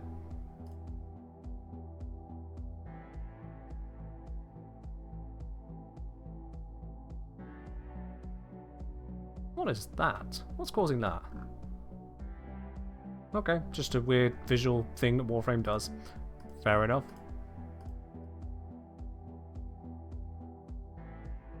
Also, anyone who thought we were going up the entire left-hand side? Yeah, no, we've still got that to get through.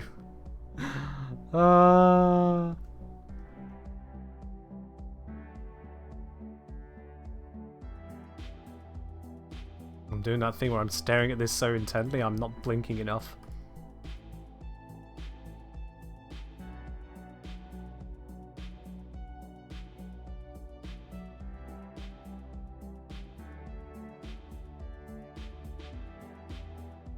Hydrate. Cheers.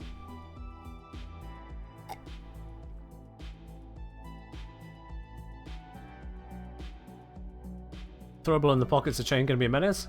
Yup.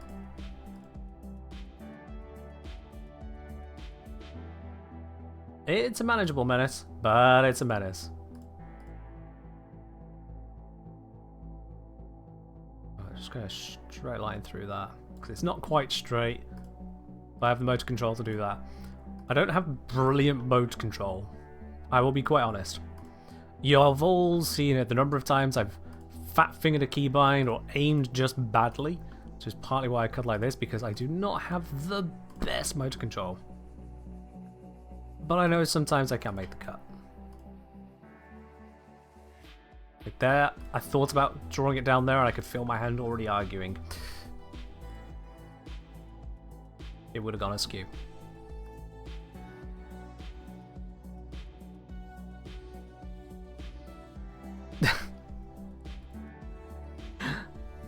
I see, Ladybug, I see.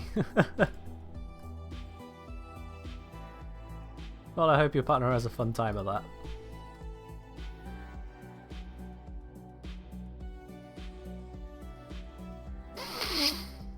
That filled me with mild panic. Not gonna lie, that filled me with mild panic.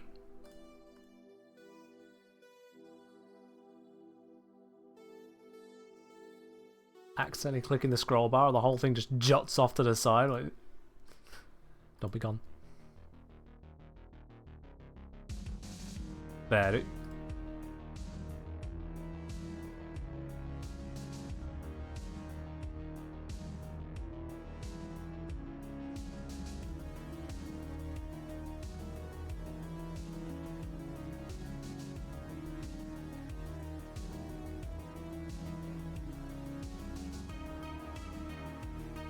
Now this chain has some sharper edges I can work with.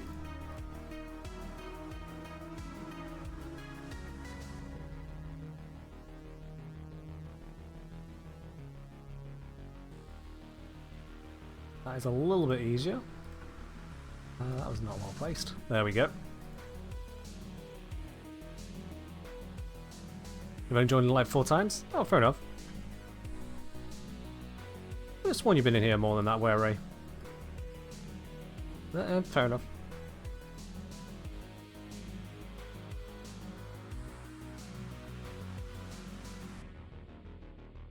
There was a dark red outline on this bit for some reason. Alright. I'll cut straight through it.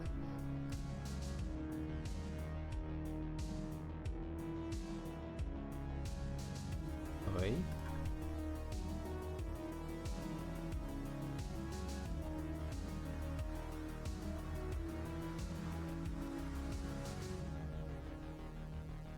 We're getting there.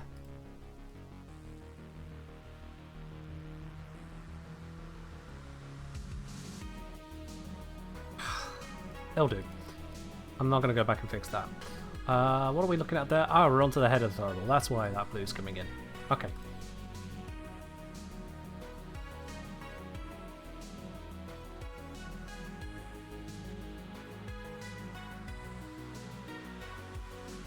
Oh, this had better be worth it. This is, I'll be honest, taking a little bit longer than even I anticipated. This one's taken a while to cut.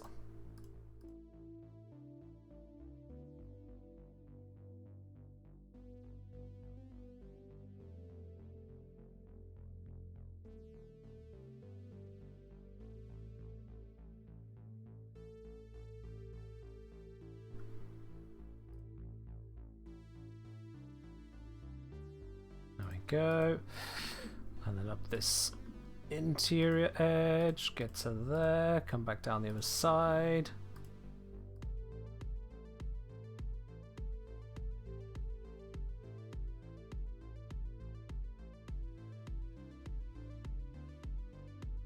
And then across, up, down.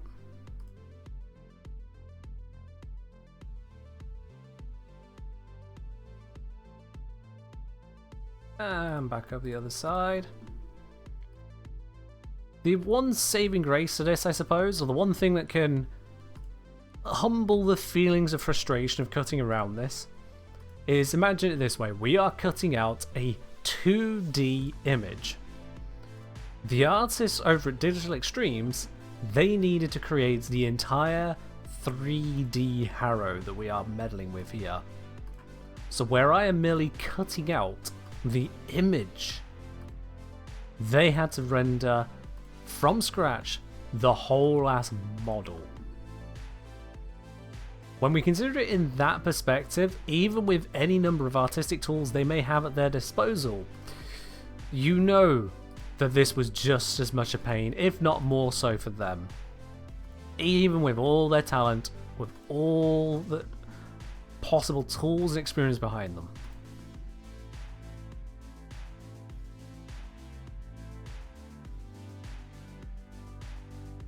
So in that perspective, this is just fine.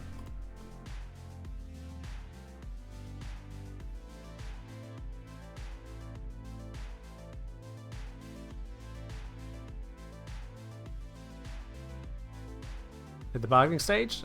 Yeah, I like to consider myself just realistic, but fair enough.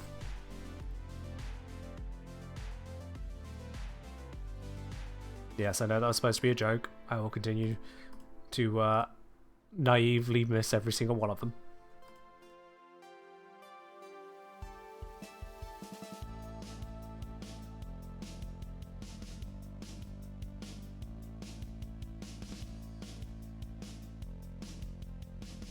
Not that deep in. Now we go up here.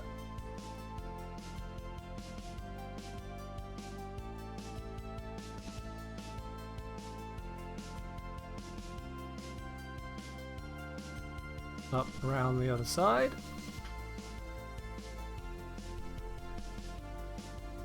So it does wear a. There is a lovely color picker tool and select by color tool, and there's a scissor tool, but it's really crap.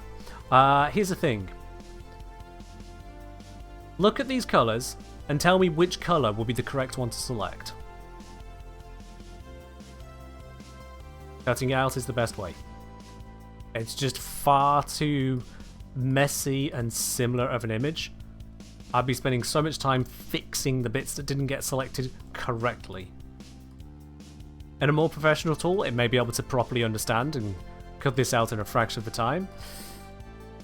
I could try to break it down into the chunks, but I assure you, for all the ways it could go wrong, it's not worth the risk in the hopes it might go right.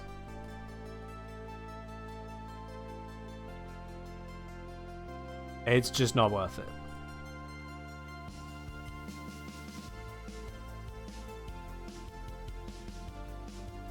I'll just keep clicking. Click, click, click, click, click, click, click, click, click, click, click. Just keep clicking. All the way through. It'll be worth it. It'll make a really nice looking image. We'll all be happy with it. We'll recognize the amount of effort that's gone into it, and someone else somewhere will go, should have used the other helmet, and I'll just imagine kicking them in the nuts. And it'll be great. Does the automatic cutout work well for green screen? When the green screen spills into the image, no.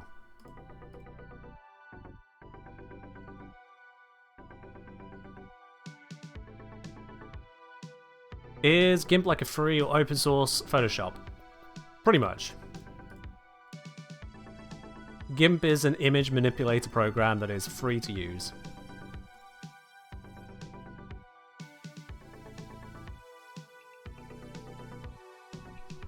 Hello Kenji, this is Mega Man. Found your channel recently and has been such genuine help, even as a veteran player. I just want to say thank you for your work. Hey, and thank you for dropping by with that. Much appreciated. I'm glad it's been such a help to you.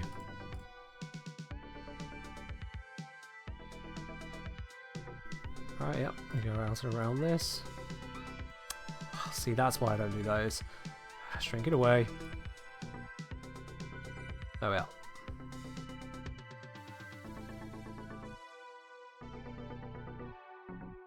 Nope. Didn't get a good curve, so just won't try.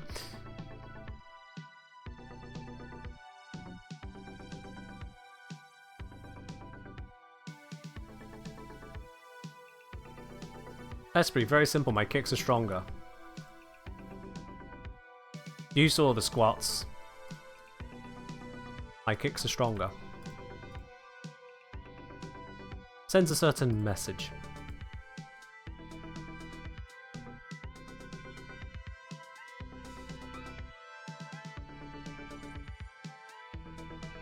Yeah, GIMP is very much an amateur's tool. A professional can make use of it, don't get me wrong, but it is very much an amateur's tool. You get what you pay for. Thankfully, I don't have to pay Adobe for their overpriced crap. As good as the crap may be, it's still overpriced and well outside of my budget. For someone who lacks the skills to really make use of such tools behind it.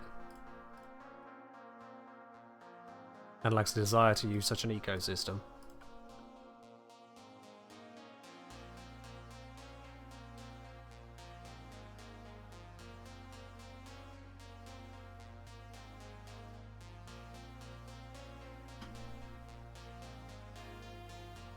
I honestly can't answer that one, Shaq, as I am unfamiliar with both programs.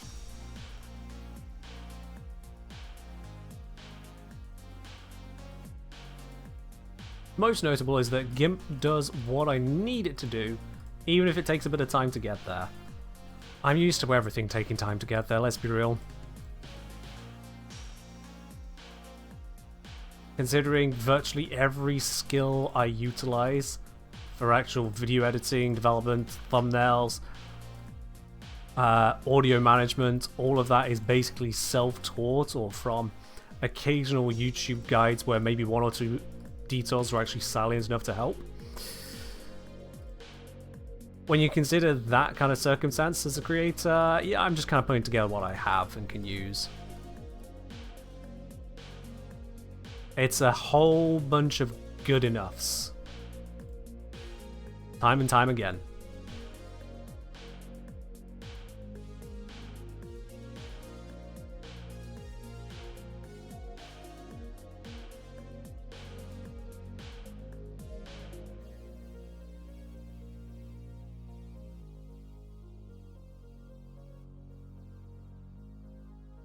There was something called Affinity Photo? Okay.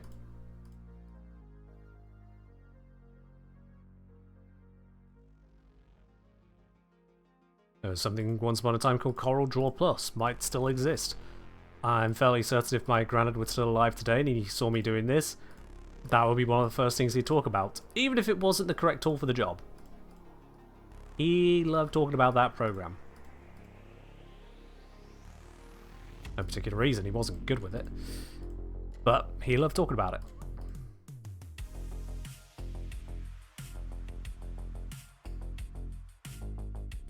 Bless his soul. Strange man, that one. Never did quite figure him out. Hell, some of the things I've learned after his passing continue to baffle me.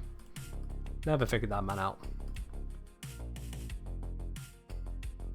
Your teacher was deep into that program as well? No, fair enough.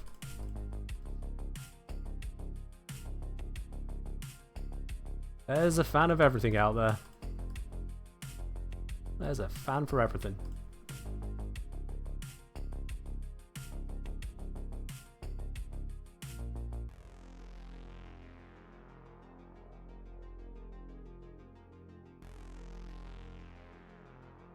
Where are we in the image? Nearly there. Nearly got the major outline. Then I can do the interiors.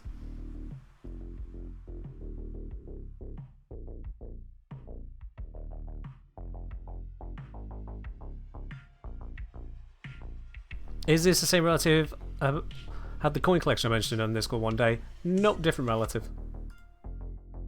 Very, very different relative. Oh man. Very, very different people.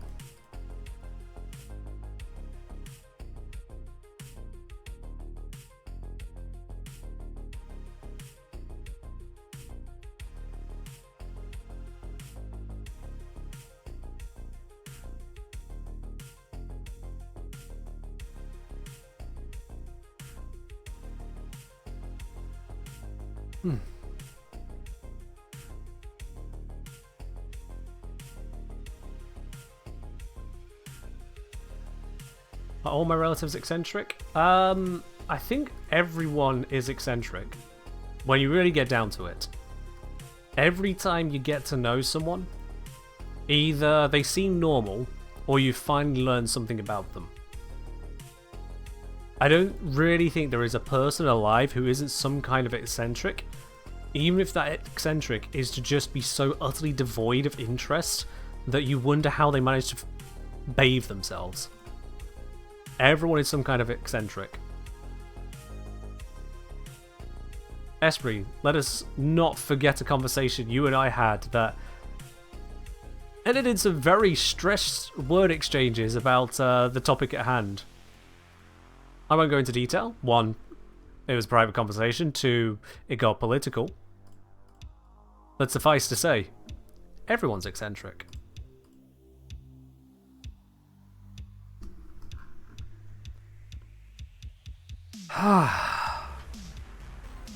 Just gonna stretch a moment. God damn! That was a bit to cut out.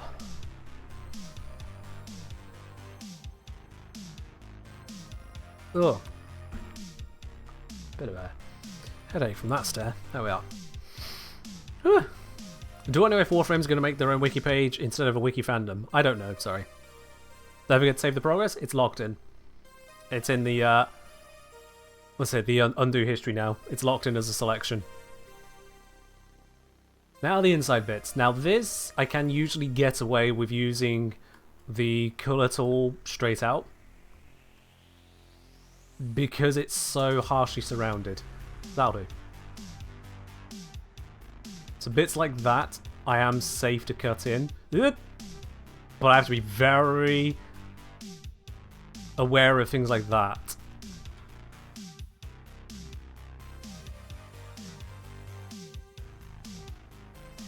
Because otherwise it starts to cut into the frame itself. And that is no good. This one's not going to work. So I can grab that bit up there, I suppose. But yeah, no, I'm going to have to do some manual cutting here.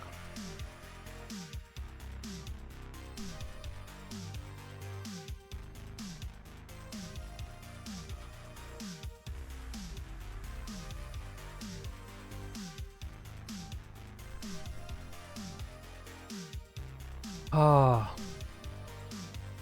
Last layer looks like a frame from a music video? Yeah, I know what you're on about.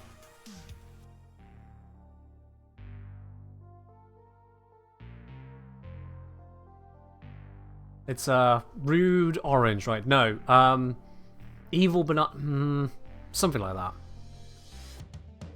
Minecraft Hero pixel art when? Not at this scale, you wouldn't. Holy shit! This image is 2550 by 3300. Like hell would you Minecraft pixel art this scale? Jesus. You wouldn't be able to stand it up, it would have to be across the land. Not a chance.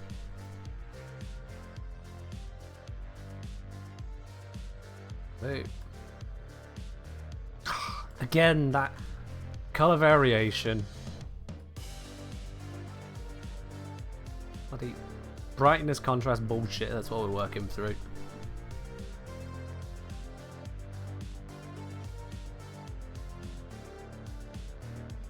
Don't you start flickering. Goddamn light.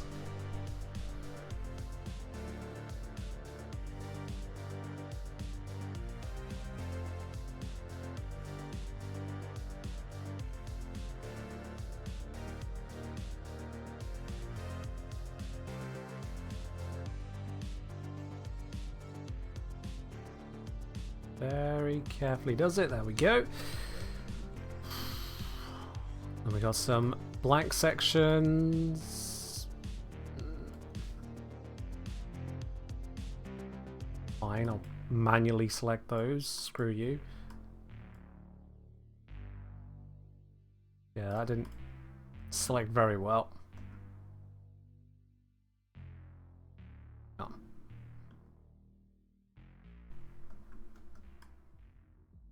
Nope, that's cutting in. Ugh.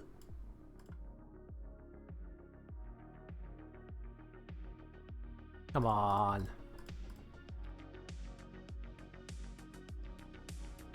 I can see there's a bit of a shade, a darker shade there, then it sort of jumped into the light of it. It's like, ugh.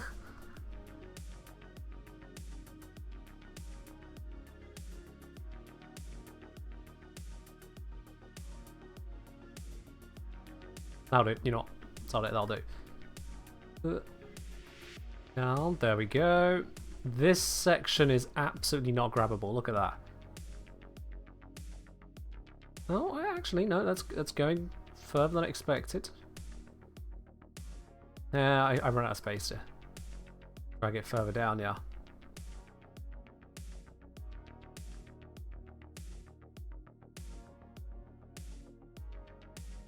And then up here.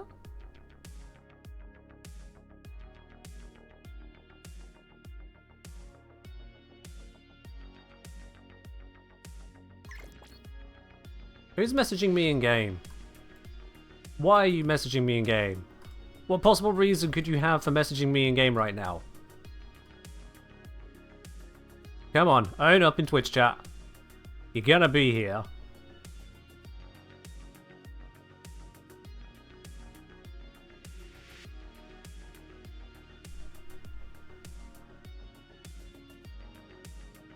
I'll do. That was not worth doing it that way. I should have just cut this.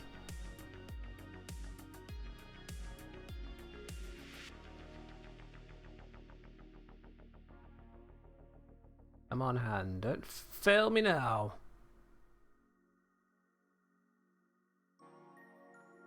Yeah, good enough cut. Good enough.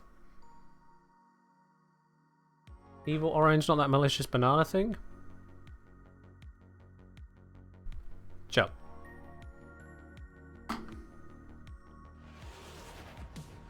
Hey, Tycoon! Thank you very much for the 5 gifted subs out to the community there. That's going out to Gigamilky, Sithic, to Gdak, to The Unspeaking One, and to Kevin. Tycoon, thank you very much for those gifted subs there. Much appreciated. Coconuts and bananas. I will read absolutely nothing into that. Thank you for the 100 bits.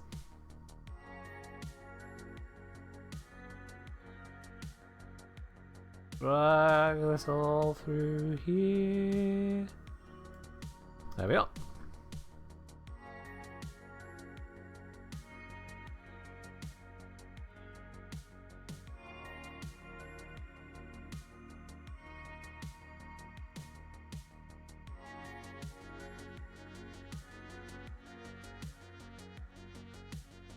Up the top, there we go. Any more of these? Ugh. Alright, that one I should be able to just grab. There we are. That's fine. Same here. That works.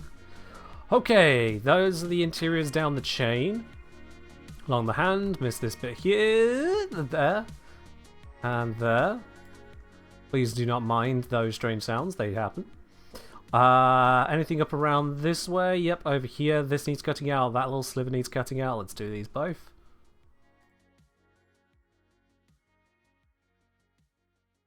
Straight down the line.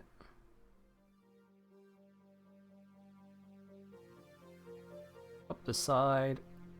Around the arm. There we go. Good enough. And then this bit.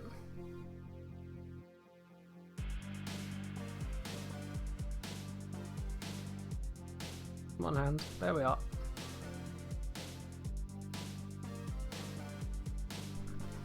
Very good. Any more for any more?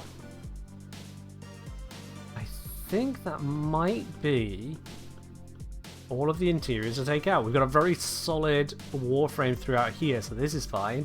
We'll grab the bits around the arm hand. Got those bits covered. Got the interior of the shoulder plate. Gone all the way down the chain. No interior sections on the Thurable. I think that is it.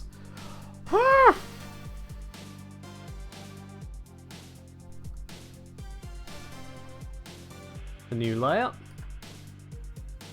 There we go. Left shoulder. I missed a bit. There it is. Yeah, there is a little bit in there. And it's not going to select nicely because of the setting.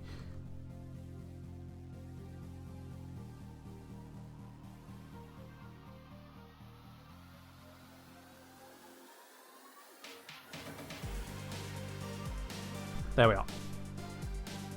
Got it.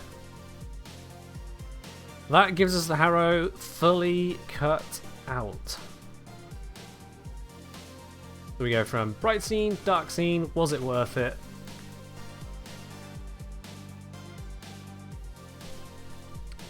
And then, let's see, I said the background could maybe do with a little bit of a Gaussian blur on it.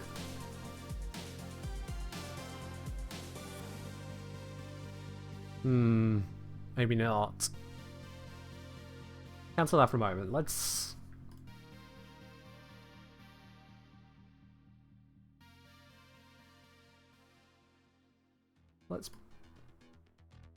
not that aggressively. Bring down the exposure a bit. Up the black level a bit, just to richen it a bit in the background, maybe. And then back to you, colors, brightness, contrast.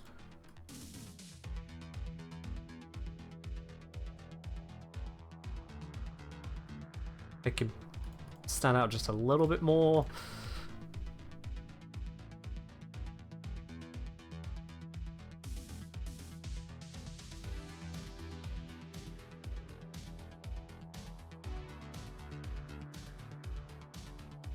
Yeah, Moon, that's why I took the exact same angle, was it allowed me to, if I remove this arrow here, I've still got the original arrow, so any changes I make to the underlying piece, it doesn't then have a gap, which I need to forcibly fill, so I could cause some kind of blur and it would still look okay.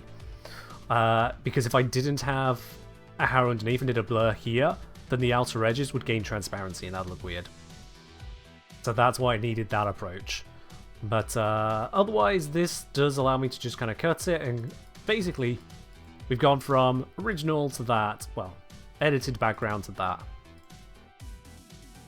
Versus, we had this one originally. Look at the total change in tone here. Practically an inversion of where your eyes are focusing.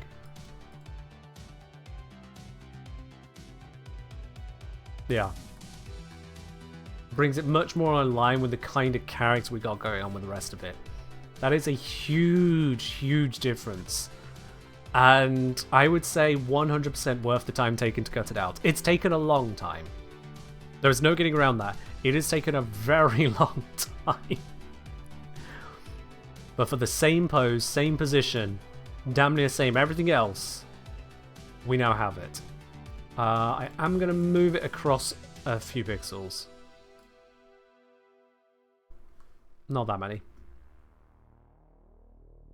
Move it to there, just to kind of try and balance the amount of red space, I suppose. Not white space, but red space, left and right of Harrow. Out there. Doesn't need to be perfect. It just kind of grabs the image a bit better, rather than across there. Yeah. Cool. That is Harrow. I'm not doing any more of him. I refuse. If this isn't good enough, do one. Pure and simple, do one. Let's export that. And because of export rules, need to pop you guys over to that. You can have a look at the captura for a moment whilst I export this. Export complete. Let's find the album it goes up onto. Uploading. I've found for Harrow Prime. Go for it. Why not? Harrow loaded. Grab the project.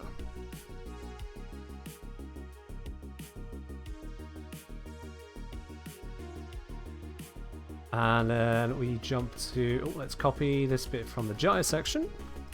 Need that bit of pseudocode, jump down to Harrow section, drop the pseudocode in, page it out, rename to Harrow for tracking purposes, and grab the file. There we are. Took a hell of a lot longer, but we got there. Hello, Queen. Welcome on in. There we are. That is an appropriate introduction to the Harrow section. We can visibly see Harrow. We got this Thurible looking more like a bit of a mace now, and that is absolutely fine because we got the Dread Mace melee weapon, uniquely crafted for Harrow. We have his Slip Mace Rupture reaction, again, uniquely crafted for Harrow. It just fits his theme. He's of course got Rap Tap Tap as a passive ability. It just makes sense. There we are. Know them all? Yeah, fair enough. Yeah, I'm happy with how that's come out. That'll do. Hildrin! Okay. Aldrin. That's my dearest how we can do this. Cheers, Esprit. I have some ideas how we can do this one. What does Rap Tap Tap do? Harrow gains the ability to see through illusions and into true reality. So Harrow has true sight. That's what the Rap Tap Tap does. Harrow straight up has true sight. I think there was another feature to it. Let me just double check. Rap Tap Tap. And prevents Harrow from being blinded. Yeah. So true sight and immunity to being blinded. of all the Tenno, it was Rel through Harrow that was able to truly see the threat that was the man in the wall. And so it is only Harrow that can see through interplanar and illusory threats here. Yep. Keeps in keeping with the theme, whilst making it more applicable to a D&D setting. I think it works quite nicely. Giga Chat MVP Rel. Absolutely. Queen. Esprit, I think, is running Pathfinder, not D&D, so it doesn't work like that. Unfortunately, it doesn't work like that. Alright, Harrow.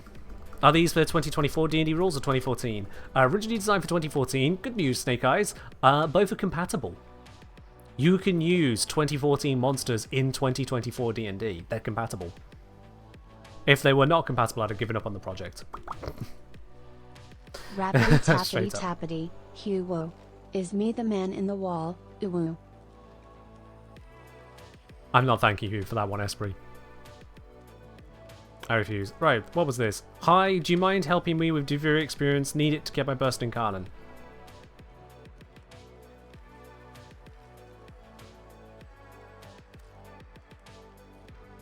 Anyway, I'm just not going to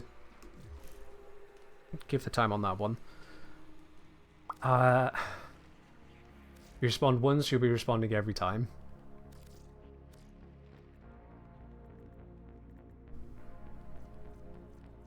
Okay, Hildren Prime.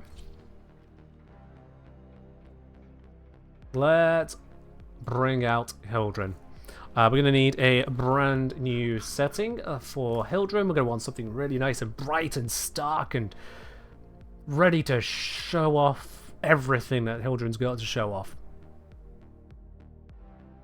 I mean, a Deck 12 scene seems appropriate. Deck 12 seems like the place to go thematically. Let's see if we can get some good lighting spots with it. And this might be one of the few where I break the rules in terms of particle effects. Because I think we can get something good with this. Wonder. How high up can we go? Not that high, because of course she just harbors.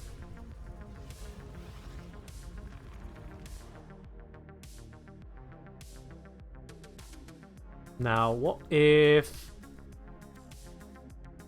intense angle while still capturing the full frame, take off the depth of field? Maybe? What if I do it the other way around? Nope, that ain't gonna work. Okay, that's fine. Match pistols to the rest of it. You know what? I've never done that. I really should have, shouldn't I?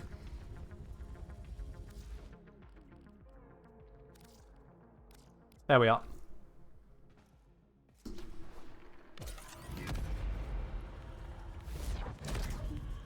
How high can I get us?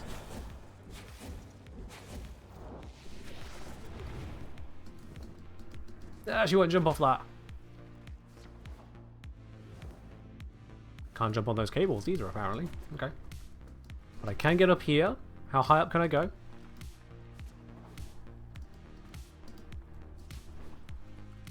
Pretty high. This is good. Still doesn't want to wall jump. That's fine.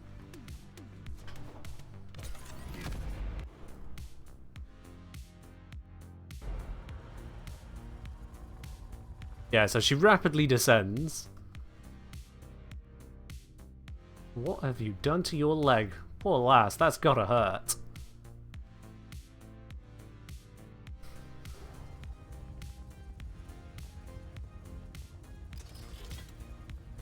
Ah, don't put the foreman on your back. I don't want that there. Alright. Okay, as she's going up, the extra pose that she puts in, the way she flexes herself forwards like that, that works. However, the background here is terrible.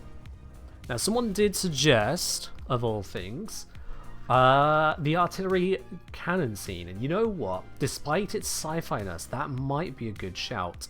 Let's see. There's that one. That's too sci-fi, not appropriate. Was there another one? I thought I had another one which might do the thing better. Where did it go? Do I not have it? And I'm just imagining things. There. Maybe this one can work.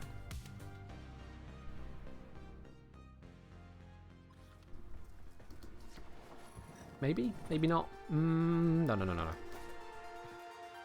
No, that's not what I was thinking of. Never mind.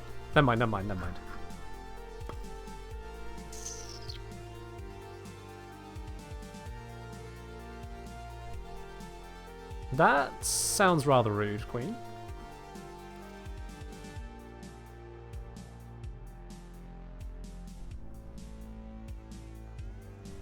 Cold below? Nah.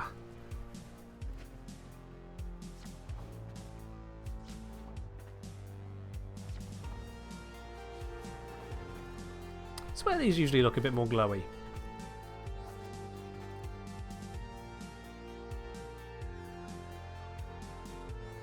Nope. Nope. Let's see there. We got this one.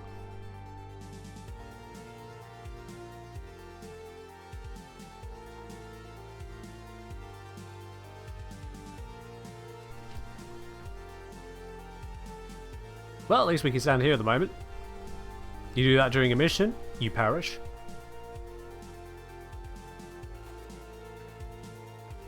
Even kills Wukong right through his immortality.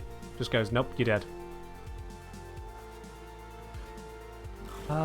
Is this what I'm looking for is the question. First things first, I want a way to have this without the foreman. There we go. So if I were to have her... Wrong button. No, go down. Down, you moron. There we are.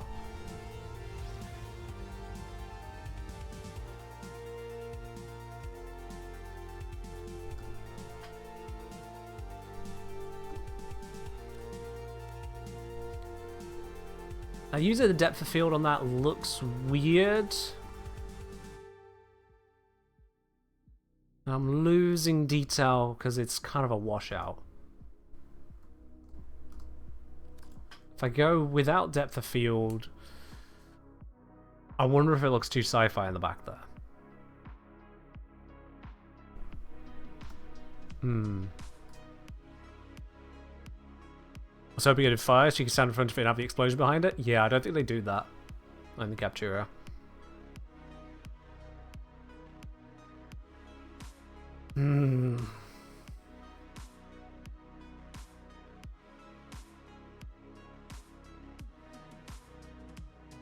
Let's grab the shot, cut it down, see how it looks, see if I want to make changes. Start with the shot. And then just see how I feel about it, see what the vibe's at. Because if I look at this one too long, my brain's going to break. Again, this is really baking the noodle as far as I can handle art. I suppose it's just a word, art. Cuban Fortress, no clue which scene is the candy bits pointing in space though. Don't know if we'll have that. We don't need it to be a cannon. I'm not sure how we seem to have this chat locked onto the word cannon. It seems there's been a lot of focus on that word, and I'm not sure how that's seeped into the aim here. Cannon isn't the aim. Hildren is the aim. Let's see what we can get with Hildren.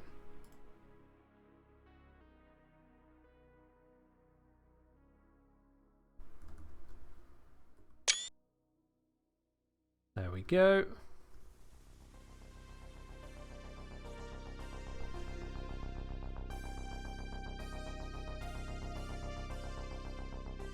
Waiting for the screenshot to render. There we are.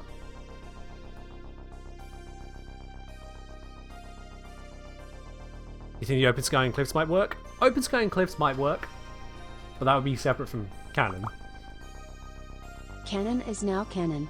Cannon poggers cannon kappa. Just note all of what you just said. Okay, can't get the shoulder plates in frame like that. So let's accept them being a little bit out of frame. Fignate, immediately coming to mind as a option to enhance this. Bring down radius, change squeeze. The better shape. Recenter it. So, re-expand radius, now it fits.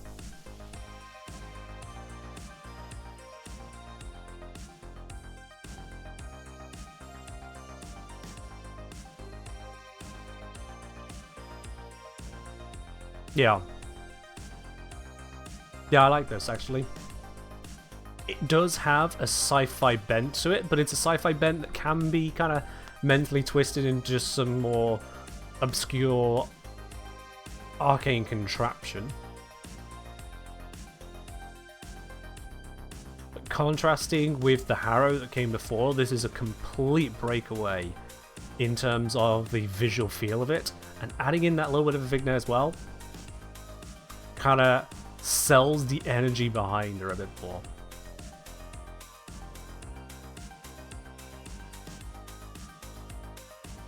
I actually like how that's come out.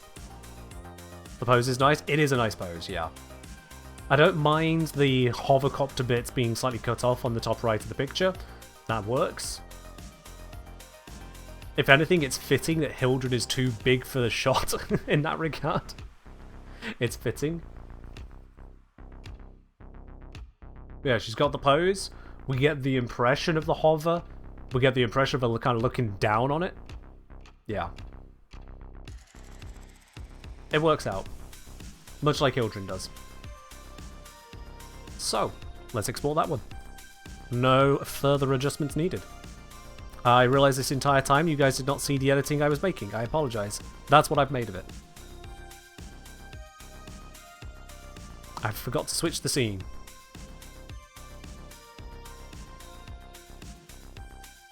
That is what I've made of it.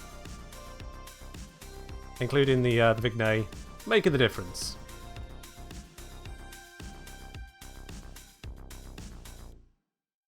She is the tank woman of our army. Is that what you're hoping for, Ozzy? Definitely a lot less obvious it's sci-fi? Yeah. Yeah, when you actually go from Warframe scene to the edited image, you can see the difference. Sorry about that. Head a bit closer to the top, cutting it close there. It is cutting it close, but it just about works out. It's fine. It's digital format anyway.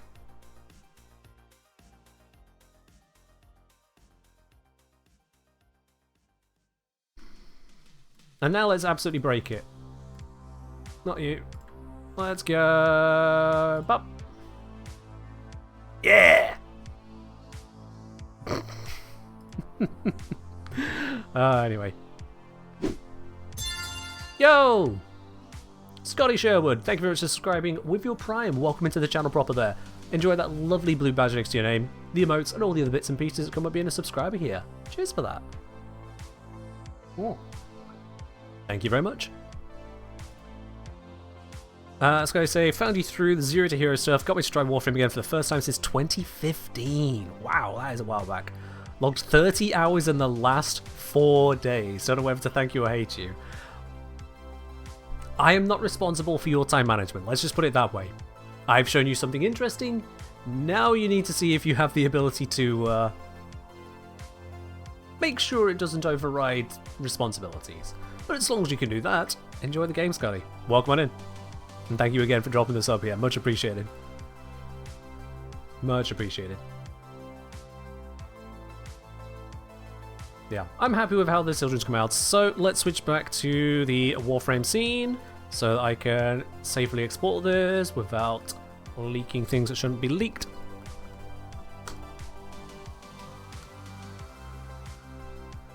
Zero to Hero is good, so how else found you?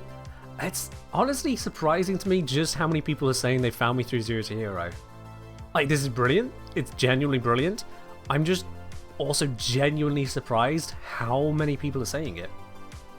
because it's not the most popular series. It's, we covered this on a previous stream, just how relatively unpopular it is compared to the other stuff on my main YouTube channel. So I'm pleasantly surprised. Welcoming all of you, Zero to Heroes. Welcome on in. Let's swing this around now. I need to grab the section on here. Let's switch scenes. And we need the Hildren page. What's the origin of the name? Are you an engineer or just like how it flows my name? More I like how it flows with the name. It seems reasonably fitting to the work that I do, despite not actually being an engineer legally. But it does just flow into the name very well, doesn't it? Let's be true about it. Ken, it's time to admit it, it's your popular phase right now. It's my popular phase? Not even sure I fully understand on that one, Tycoon, but thank you for the 100 bits.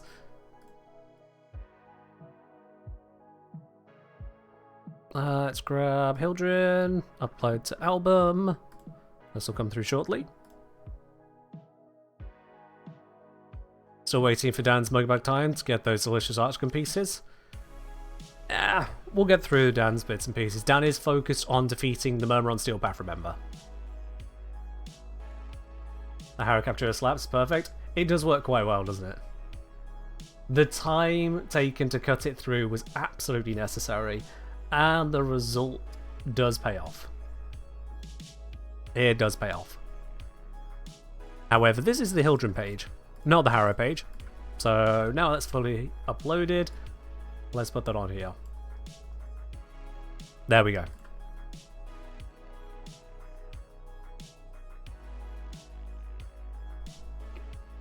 There we go. Are we going to see the Nyx that Dan farmed up anytime soon, or maybe only after a rework? I'm not honestly sure on that one, Ladybug. The aim wasn't to farm the Nyx was circumstantial. I think the next frame I'm going to be building will actually be Rhino. The first proper frame built on Dan will be Rhino, because Rhino offers defensive options that Vault can't really provide at the moment. But beyond that, the main focus, as I say, is getting to Steel Path, getting to be able to defeat the Murmur. And I need to be able to do that with Dante, because that's the entire point of the challenge. So, as much as I've talked about Nyx, as much as I've talked about Lavos, it's looking more and more likely that I might end up kind of sprinting into just tackling it with Rhino, Dante, job done. I mean, let's face it, no one needs me to spend however many episodes farming every single Warframe in the game. Most of that is just going to be a case of, hey, here's the mission. Oh, look, I did the mission. Hey, look, here's a frame. Wow. It doesn't really create a video. Warframe gameplay itself is pretty bad when it comes to entertaining visual content. It is pretty bad in that regard. Is there a point at which I'm expecting to be farming for specific mods? Farming for specific mods? Not hugely, no. Because like some of the really core ones you just get as a matter of course, and then the later ones come from arbitrations. So that kind of covers the huge part of it there. Do I consider Dante to be the penultimate endgame frame in terms of farm and strengths? No. I don't look at Dante in that way whatsoever, because Dante just comes from a disruption. It's nothing special about it in that regard. The reason for Dante is because it fits the theme. That's it. It fits the theme, and I could make a nice pun name username. That was it. The only particular reason that Dante makes for such a good choice is because Dante is so well equipped for handling the Murmur solo when you have an otherwise less than ideal weapon loadout. No builds in mind that require specific long-winded farms to get the mods to make Dante to work. I mean, there's going to be farms to make the build happen, don't get me wrong, but a lot of that farm is more going to be the endo I'm going to need, and the credits. That's going to be the big bottleneck, and there's not going to be much of a way to address that, really. Advice on farming Orokin cells. Level up your equipment, because if you're at the point of farming Orokin cells, I imagine you're at the point of still needing to farm up equipment. So farm affinity on your equipment. On the defense mission Helene on Saturn, you'll usually find people there farming it as well for their own purposes. And so not only will you level up your items, you'll also be in a situation to get Orokin cells because you're on Saturn, where they drop. Aside from that, you can also do the assassination mission on Ceres. It's a pretty easy one to handle, and there's a good chance of getting an Orokin cell from that as well, if I recall correctly. So Ceres assassination, if you don't need to level up stuff. Helene defense on Saturn, if you do need to level up stuff. That would be my two go-to recommendations for Orokin cells. Is Dan going to farm an Ecomech? He has to. There's no choice about it. We got to do the new war. New war requires an Ecomech. So yeah, have to, 100%. Would I try getting Alad V nav coordinates so I can get Mesa carry through Star Chart and Last Steel Path? Ductile, I'm not sure you quite understand how easy it is to carry yourself through Star Chart with just reasonably modded anything. If anything, Mesa requires more of an investment to be able to afford the sheer energy cost.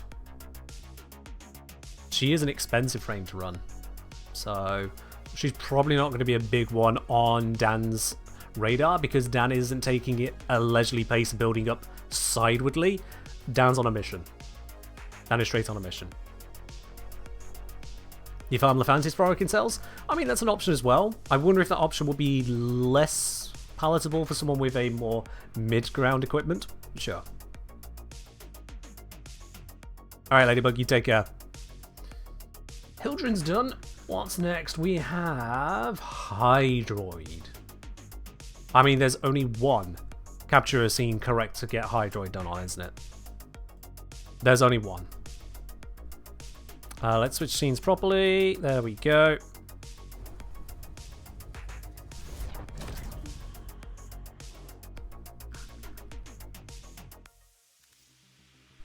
That has to be the code below. There's nowhere better. Dog Days? I have used Dog Days, but not for Hydroid.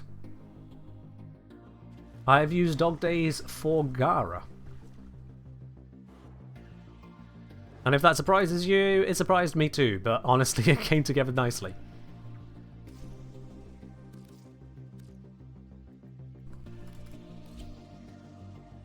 There we are. Now, I want to see if I can make this look good. I feel like the Tsar cannon is a good weapon for Hydroid to hold in this shot. Hydroid's going to go in the call below. Where's Sev going to go? Sev might be here, might be somewhere else. You can recompose shots differently in the same arena. We take that accent and gild it. There we are. So it fits in. Hydro with Nami is way more parity? Yeah, it's an option. Anyway.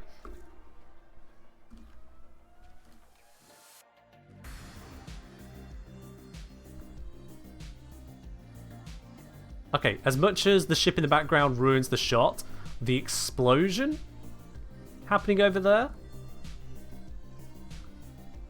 kind of lining up a bit, almost looks cool. If it didn't have the ship, that would almost be a workable angle.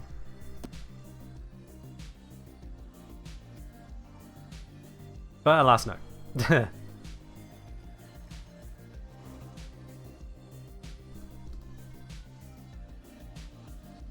That, however, is something we can work with. Yeah.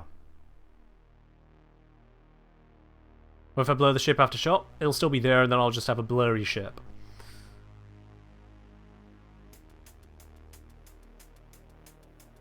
This is simple, but demonstrative. Works well.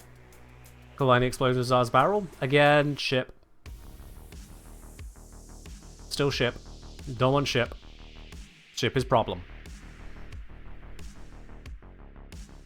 This captures kind of how I would envisage him for the D&D setup. And part of that is because... let me just bring up the details here. Part of that is because Hydroid Prime uses the Tsar hand cannon custom weapon. It uses the Tsar hand cannon as a custom weapon specifically for the Prime. It has also got a cutlass in there, anything that looks like a cutlass could fit in, but having that cannon in a place where it actually fits in a setting, in a document where I can be very restricted on the number of guns that I can put into the shots, I'm really wanting to include that one. So as a personal taste, as well as just it being an appropriate pickup, I'm going for it. Absolutely going for it. Do I want any more zoom in on this? Just up to there? Should be okay. Depth of field off, so we don't get any weird blurry around the edges. Literally a hand cannon? Literally. When you take that pirate nautical theme and then go, who needs a cannon on the ship? I've got one here! That's terrifying. Holding a weapon on hip. I'm not going to go through the process as trying to make a weapon sit appropriately on the hip on the Warframe. I'll be quite honest. Very often they look kind of placed there rather than organically part of the setup. And that can pull you out of the visual feel of it. Having any more items in this starts to get very risky.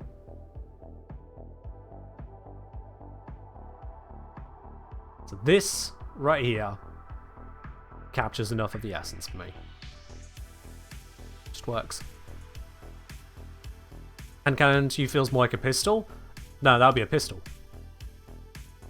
This is a cannon you can hold in your hand.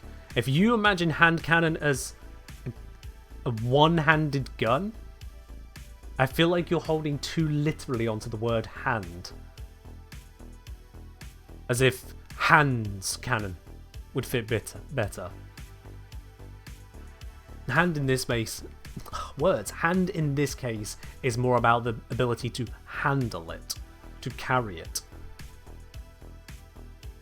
Human portable, or Warframe portable in this case. Anyway, let's grab the shot.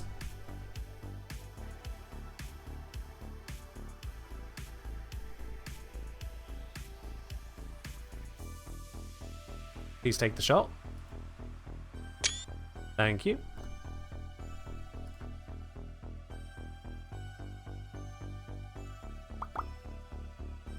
What if it's a cannon that shoots hands? Murmur. Just murmur. Honestly, I could see DE implementing that. Oh dear. Hand cannon has just been popularized in games as a heavy revolver archetype. Then you and I are playing different games.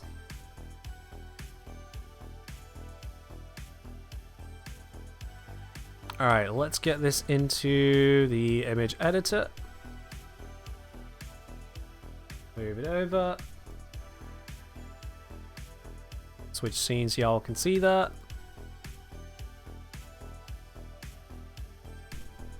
There's not a lot that needs to be done with that. I think a little bit of moving over to the side, because the empty space we got on the right there.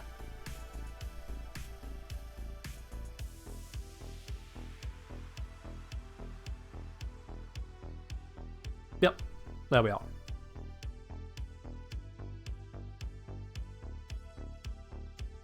Do I vignette it? They do work quite well in a lot of cases. And just a top and bottom one might even do the trick.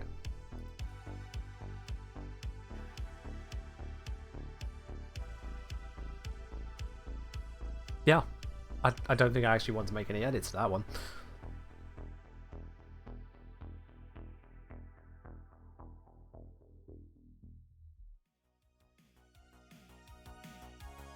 They say a lot of single-handed pistols are referred to as handguns. But try not to argue the toss. Looked at the Wikipedia page for hand cannon. It's definitely more like the Zard. Yeah. Yeah, you're getting there now. Hand for something... Hand as a modifier is adjusting its size down to bring it into line of where it could be easily held and manipulated, either one or two-handed, sure. But a cannon does not have more space to hold the bullets and the trigger than it does the actual barrel. That's not a cannon. A handheld hand cannon is a cannon in the hands. If someone wants to imagine cannon in the hands is actually a beefy looking pistol, then okay, you are living in a very different world to me. Sure, why not? I can't tell you that your imagination is wrong, but I can certainly suggest that we're taking the word cannon and forgetting what it means at that point. Whereas the Tsar is a cannon in the hand. I don't know how better to put this. I really don't know how better to put it. Anywho. That sits, that fits. I like this. I like this. Hand cannon implies a powerful one-handed gun. Okay, so if it's two-handed, do we remove the word hand? Is an assault rifle now a cannon? Hey, look at that AX-42. What a lovely cannon. A dual-handed cannon. Okay, I love my dual-handed automatic cannon. Yes. My Fulman is a brilliant dual-firing moded cannon.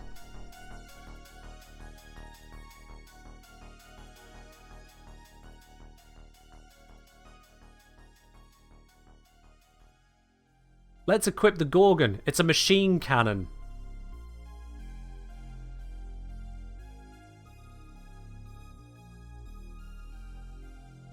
Those are guns. This is a cannon. Alright, time to export. Before I start mocking everything even further. Hand cannon is a weapon type in Destiny. I mean, Destiny can exist all it damn well pleases. I'm still not going to pay attention to it.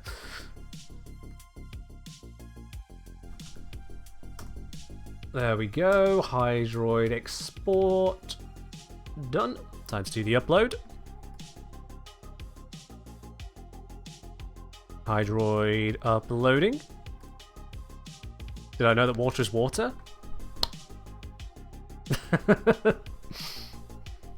Except for when it isn't.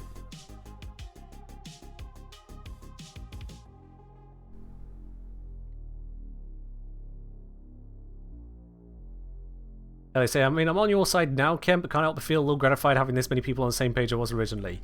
I'm more confused than anything that there were that many people on your side originally, Ali. I'm just a little confused.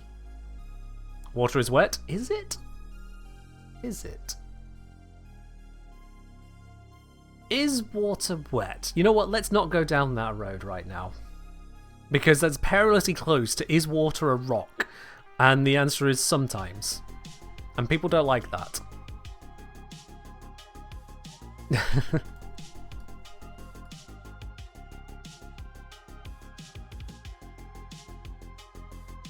And then there's just Esprit out here calling water a smoothie. And that's just...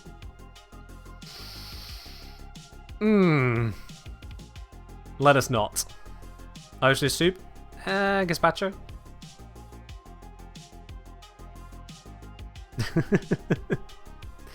Alright, need to switch over to the project. Let us get us onto that screen. There we go. Grab the Hildren line, copy it down, move to the Hydroid section. Oh, too far. The top of the hydroid section. Copy in a line. For a moment, it's going to make that look all fancy-ish, but useless. Now we page it out. There we go. Hydroid. And let's grab the image link. Pop it into here. Boop. There we are.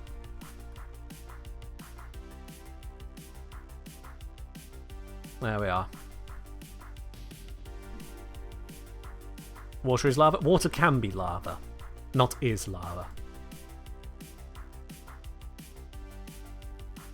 There we go. So we got Hydroid. We've got Hildren added. Harrow added. Jaya added. Grendel added. I think that's come together quite nicely. I think those have come together quite nicely. And where was the on the dog days? There we are. Gara for the dog days. Even kept the little dog days wall in the background, because why not? Anyone who knows what it is will be like, wait, what? What? Why is there that there? Anyone who doesn't know, oh, that's a weird thing. Yeah? Don't know what it is. I think it works well. Pose and all. I think it works well. What is it? It's a beach ball. It's an inflatable beach ball you can kick around. Quite literally. Warframe has beach balls. And beach episodes, I guess. Somehow this is not common knowledge. That's because Warframe is a very big and weird game. But if I go to the appropriate scene... there we are.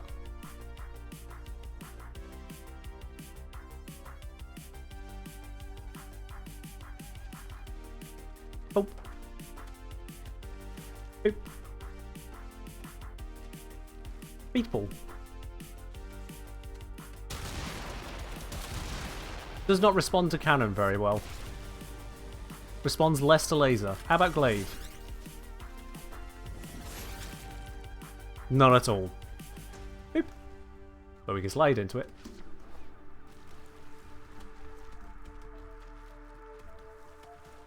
Boop. Boop. You can just do this in Warframe. It's just a thing.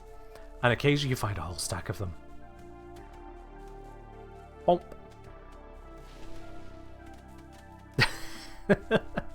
Anyway, I'm just getting a little distracted now. Let me have a look. What is next on the docket? We've got Gara, blah, blah, blah, blah, blah, Grendel, we've done Hydroid. So, next one after the two Hydroids. There's a big section. Enaros. Okay, yeah, we know where we're going for that one. We all know where I'm going for that one. If I'm going to do Enaros, the only correct scene is, of course, the Dante... No. Where is it? There it is. Clearly it's cold below again. Oh yeah, totes. Can I drop down here anywhere? Nope. I drop slightly down here? Just looking at the available options.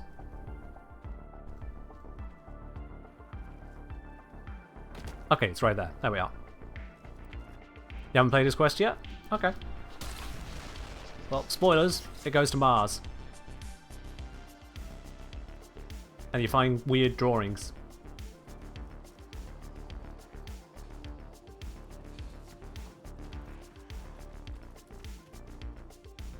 Oh, that's a good point, Moon. Yes, that is a very good point. Yes, if you have not yet done the Sands of Enaros quest, then take with you either Dante with Noctua, or take the Cyanoid Heliocore melee weapon. The Cyanoid Heliocore will be invaluable to you. Invaluable. When part of the quest has a whole bunch of Kavats spawn.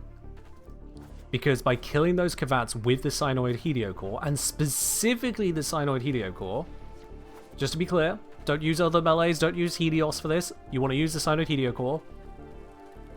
By using it there, you can get a shit ton of Kavat genetic codes. Even more so if you have Resource Booster, because it'll literally double them. So yeah. You want those things together because you can't repeat it. You can't do it again later. You get one shot to cheese the hell out of that and make your Kavat so much easier to incubate. So much easier.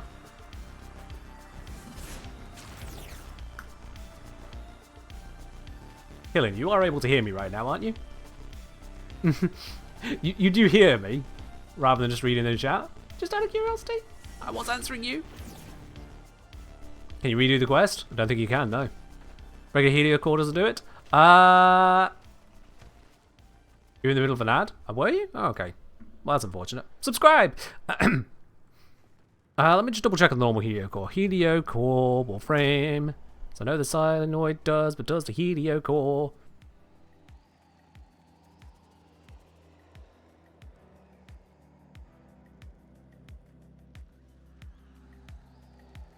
Doesn't grant standing. Doesn't use. Yes, normal Helio Core does do it as well, yeah. Yeah, I think the difference is the Cyanoid generates a Spectre from Heavy Kill, isn't it? Yeah.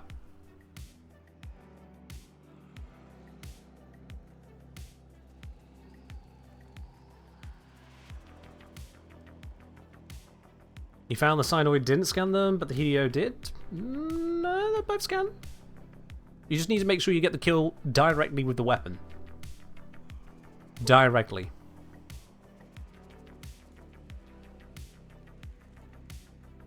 The other thing you need to make sure is that you actually have the scan. So either you need codec scanners equipped and enough of them, or the synthesis scanner with enough scans, or synthesis scanner with the sole battery widget to make scanning free. Because if you don't have the scans available to you, you can't scan. Yeah, make sure you got that one. But yeah, both Helio Cores should do the trick.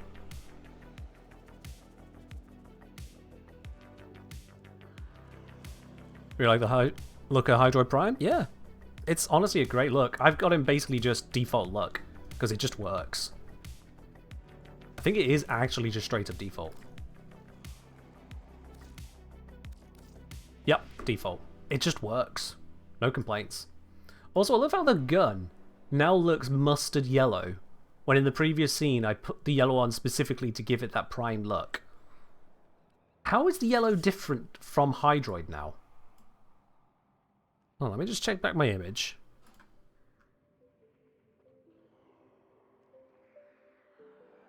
Yeah, they definitely had matching gold originally. Lighting? I mean, you say that, but both Hydroid and the Tsar were in the same scene. But now the Tsar has a different yellow to Hydroid.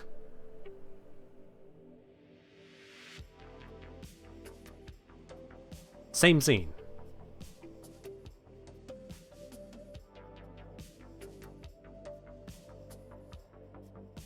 If you don't own the color, I'll recolor it. I picked a color I own, so that's not it. It's just Warframe being weird. Warframe being weird. And not in a good way. That is a little inconsistent. Musketeer. But it's not a musket. Yeah. Suppose, yeah, the Tsar doesn't have that mirrored sheen, so it's different material properties interacting, isn't it? It do be like that. Anyway, let's switch to Inaros. What have I got in terms of Inaros appearances? Now, the Primes I set up like that ancient millennia ago. Ramses skin. Oh, okay, that's a... I mean, that's a strong contender, because Inaros Prime, don't get me wrong, is okay, but like... that does look better.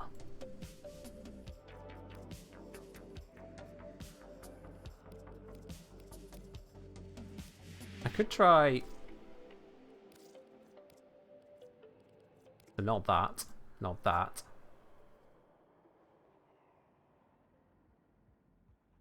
The Ramses one does look just better for the job. I'll be quite honest. Ramsey looks royal. Royal pain in the ass is what he needs to be. I think that one will do the trick. Problem is it's 150 plat. Oh well. Job done. Alright then. Let's mix up the colours. We'll just switch gear. Okay. There we are.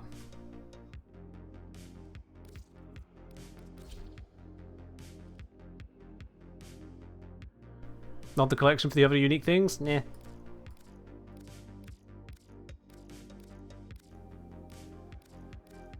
Come on, random, inspire me. No. Nope. No. No. No. No. No. No. Come on, inspire me.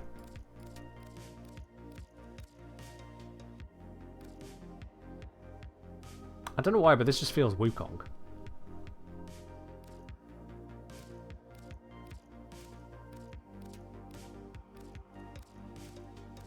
I am completely uninspired with random. Come on! Usually there's something in there.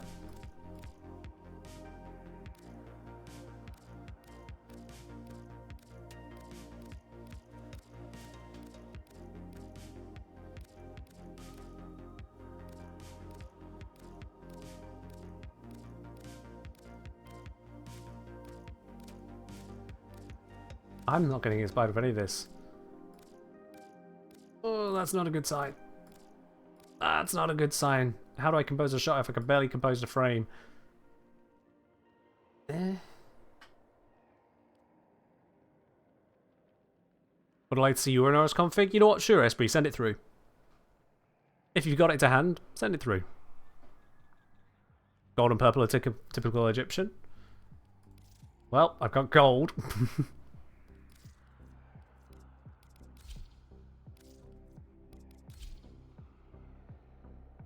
That actually looks a lot better with the Ramses. Don't know where the tertiary is in this. Oh, it's just the trimmings here. Oh, wow. That is subtle. The accents is this huge set.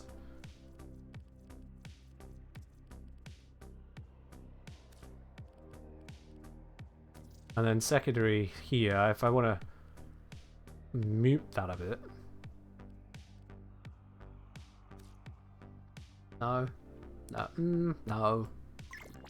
No, I don't like it. Esprit, what you got for me? Must be an orbital or relay. Screw you, game. Screw you.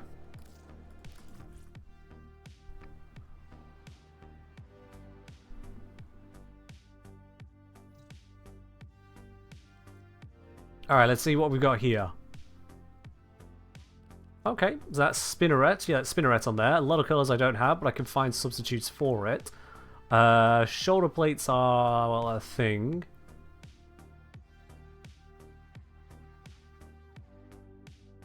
I wouldn't use the Syndana because we're going to be using from the front anyway, so that doesn't matter. I don't know, honestly. Too much gold? I'm feeling similar, yeah.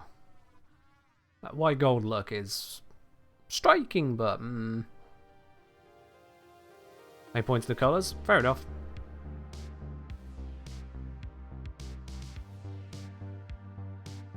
We've got this auburn copper, kind of like a royal blue, kind of, and then this polished silvery gold. You copied a canopic jar style? Yeah, fair enough. I can see where you've gone with that, yeah. Definitely not this purple gold black thing. This is terrible. Someone suggested maybe swapping the accent and tertiary around. Let's do that, and with a deeper purple if I have one. And then accent into the gold.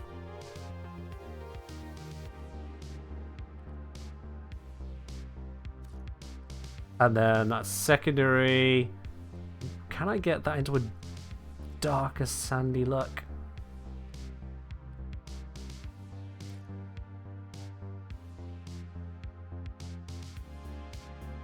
Maybe the black's just too heavy.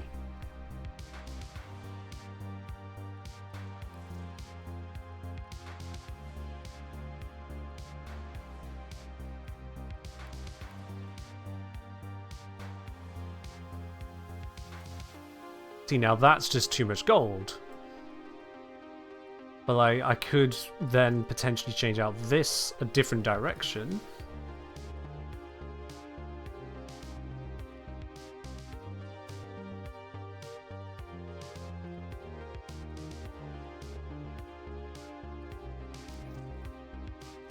If I go with the Sanctum as well, if I had a... No, that's going to lose all color identity then.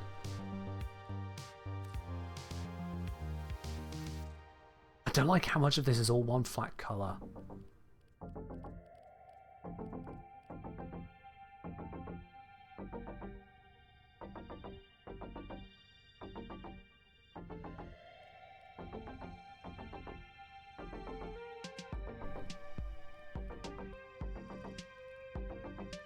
Definitely none of those.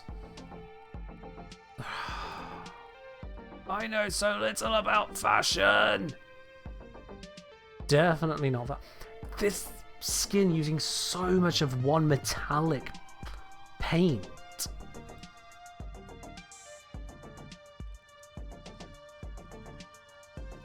What direction do I take that?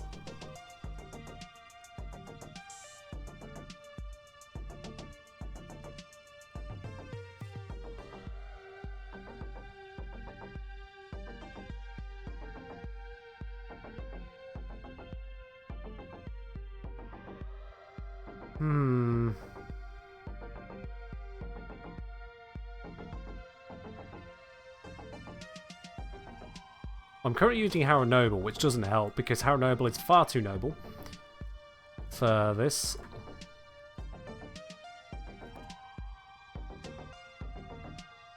No. You get that in a static frame, it's just going to look broken. But that, maybe? Maybe there's some animation behind it that will work out for us.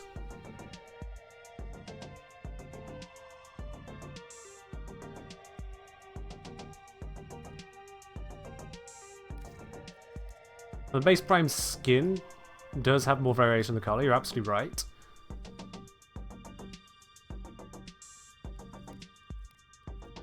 And to be honest, works quite well.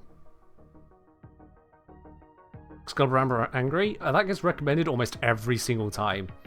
If ever anyone has a suggestion for a Warframe pose, it's always Umbra Angry. Nothing against you, Ozzy.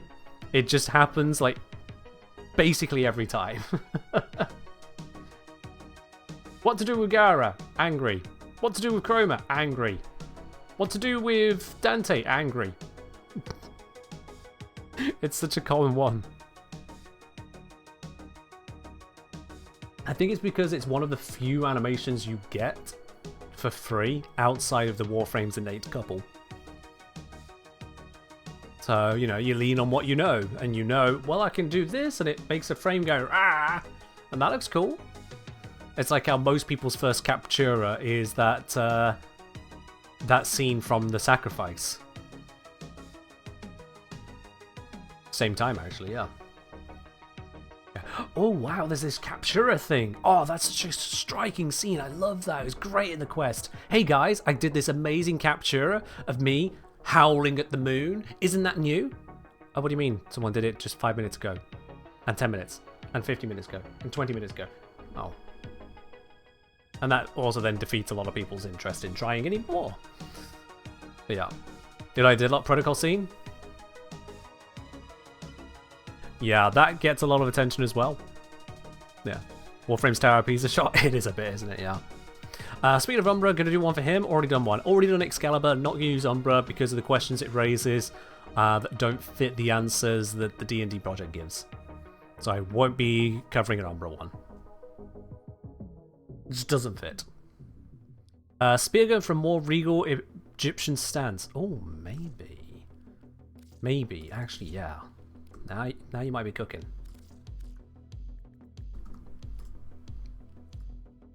Wait, what? Why you hold it in front of you like that? No, off to side. Side. No. No.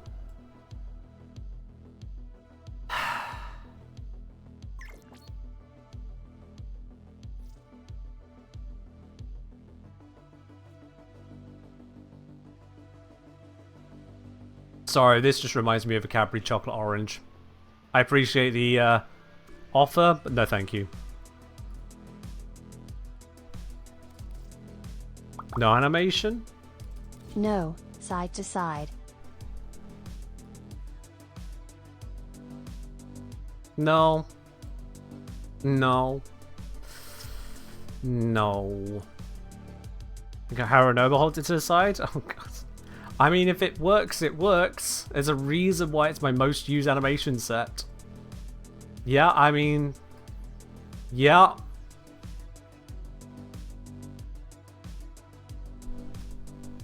He holds it in the correct position there. He holds it in the correct position there.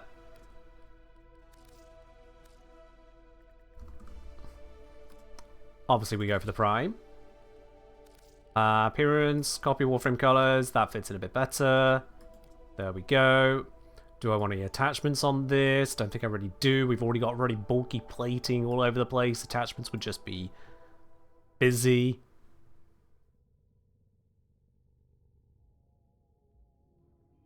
Oh, come on. He's just telling us it's got it. Yes. There it is. There it is. That's the animation set. Harrow Noble wins again. Harrow Noble just wins again. Alright, back to the tomb.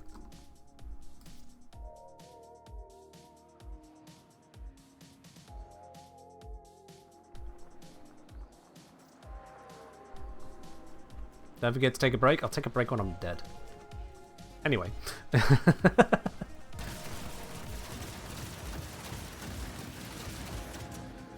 Don't mind me, just using my staff weapon. Can't look at that now, I'm inside the... it's alright. Physically cannot look at that now. Now, where do I want the pose? Can I get... seriously?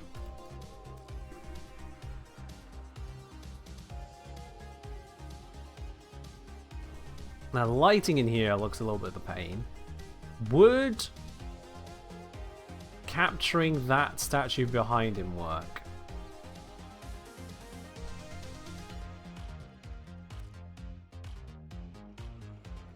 The lighting is a pain in the ass for this, but... I mean, is that something? Don't worry, Esper, you didn't. You offered. I accepted.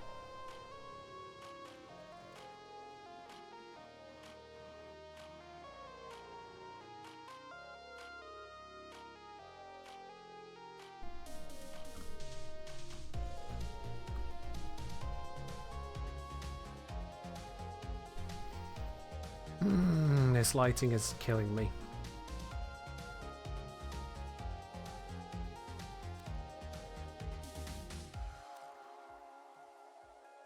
That's not much better. Okay. Different space in the room.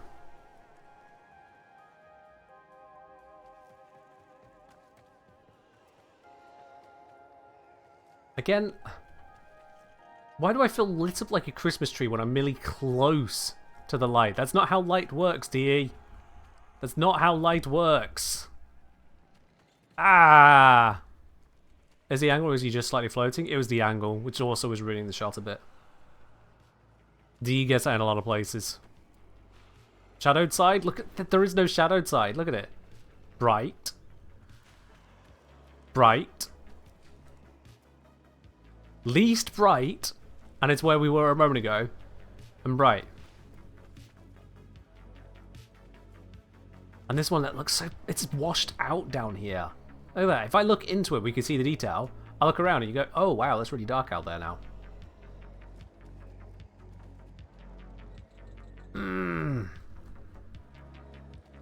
Place in between the two. I could maybe pull here, but then statues look a bit off. Let's aim us around. Maybe here. Maybe.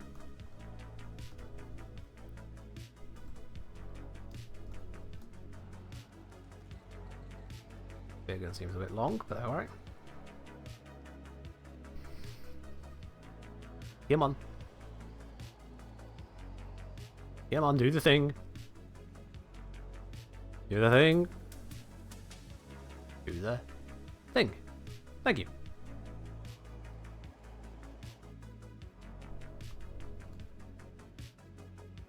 Okay, bring scene light down a bit further. No. That light patch over there is so fucking annoying. Light up on you. There we go. Drop those down so it gets such an effect. Rotation. Want it on him. Patch of light on the ground makes sense given the patch of light in the background there, so it's not so bad. And we're only going to be cutting a slice of this.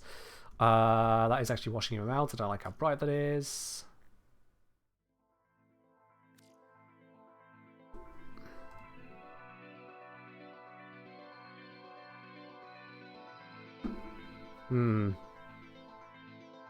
I don't like it. I don't like it.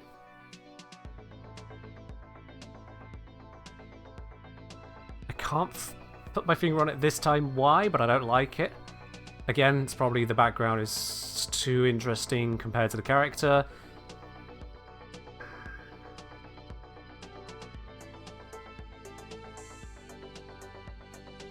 I don't want to give him a radically different color scheme again. Whisper in the Walls might be a good suggestion. Whisper in the Walls is a quest. Are you referring to a specific scene?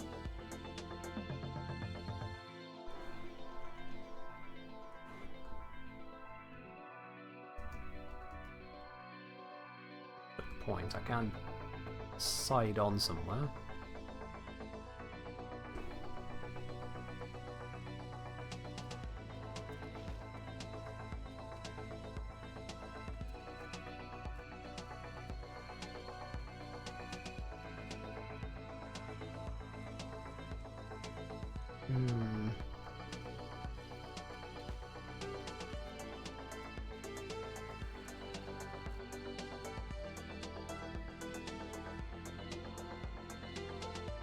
Those are your issue?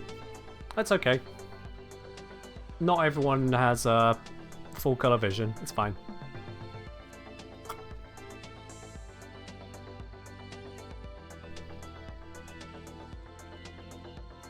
Wait for him to get the animation. I finally had a start animation button. Come on. Do the thing. Thing to do the thing to do. Well, that's stuff to do here in Aros. There we go, right. Why is there such a delay on that?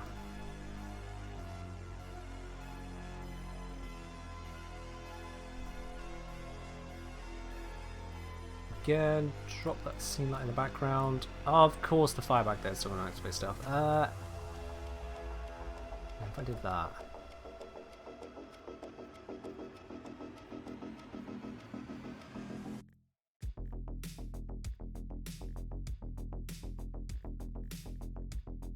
Minimally lit. Can I get away with that? Do I lose too much of him? Around. Imagining it cropped down.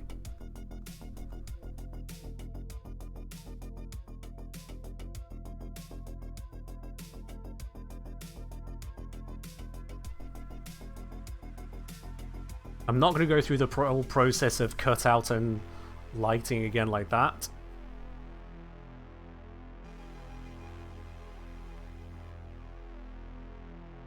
the background does become just completely lost on the left-hand side. It fades entirely into black. Not sure I like that. It's better than where we're at. Yeah, that's why we're here. It's just... I appreciate the suggestion, Jack, but I'm not going to switch scene right now, no.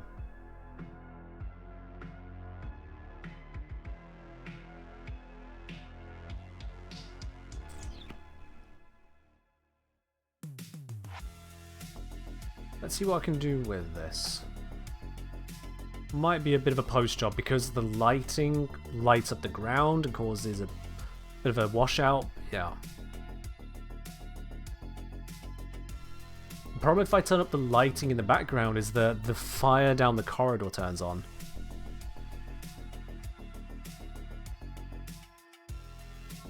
Because if I go even the slightest scene light, look at that.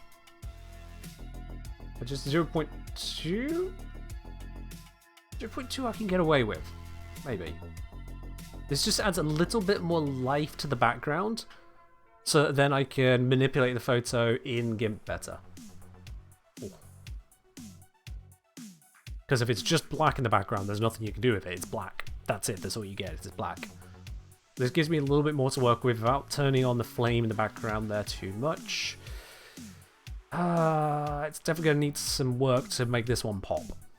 It's definitely going to need some work, but let's take the shot and see what work I can do with it.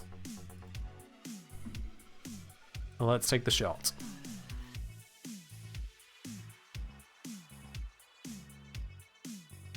Set. There we go. Screen. You feel like fire in the background adds some life to it? Okay, I've just had the shot there, so let me bring back the fire as to why I don't think it's okay for us. I might be wrong, but if I put that in there... See, bring it up to that point, we now have a really bright section in the background. That's drawing too much attention. The way my eye sits on this, that's pulling me straight in to the background, and that really shouldn't be happening. Yes, there is a Naros right there in front of me, but there is that brightness in the distance, and I have to see what's in the distance. There's the thing to look at. He's almost like he's pointing me over there, and I don't like that. Middle ground between the two. This is 0.06 Ellie. The closest middle ground I can get is 0.04. We've still got that brightness there. At 0.2, I then halve it, and that's when we get it. What if I moved him to left but kept the same angle? Maybe, but I'll be honest, I'm trying not to overcompose this. I want to see more what I can do with what exists rather than running further elsewhere. Esprit's confirming. He looked over at stream, saw the bright cave mouth. Yeah. When you feel your eye being dragged somewhere, others are going to feel that same thing. So I can maybe work with this as is. I'm going to see what I can do with it. And if not, I'll take a new shot. But I want to see what I can do with this one first.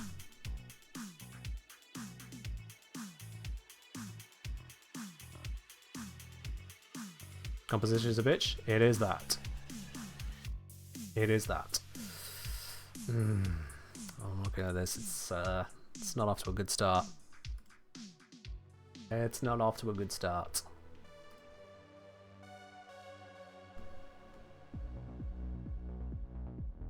Nah, that background is unsuitable. I need him to be elsewhere. That background is just unsuitable. Can't work with that one. As if I managed to turn him mid-animation. You normally can't do that.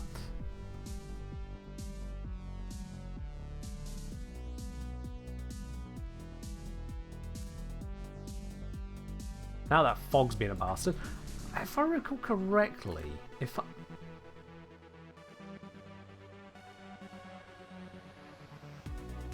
this is happening in various different programs.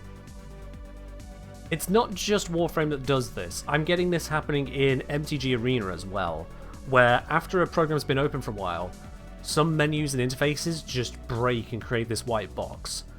And I don't know why this is happening. But as soon as it happens, I can no longer interact with that interface. The blank menu stuff? Yeah, this. As soon as this happens, the interface for that item is broken. I could use it only passingly.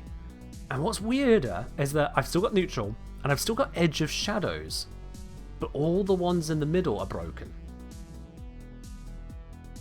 I don't understand it. But it's in multiple different games this happens now. And seemingly at random. Is there anything that could be causing it on my end? Program agnostic? I mean, it's a graphical thing, so a graphics driver is the most likely culprit. It's just very freaking weird. Unfortunately, this removes my ability to select the contrast field.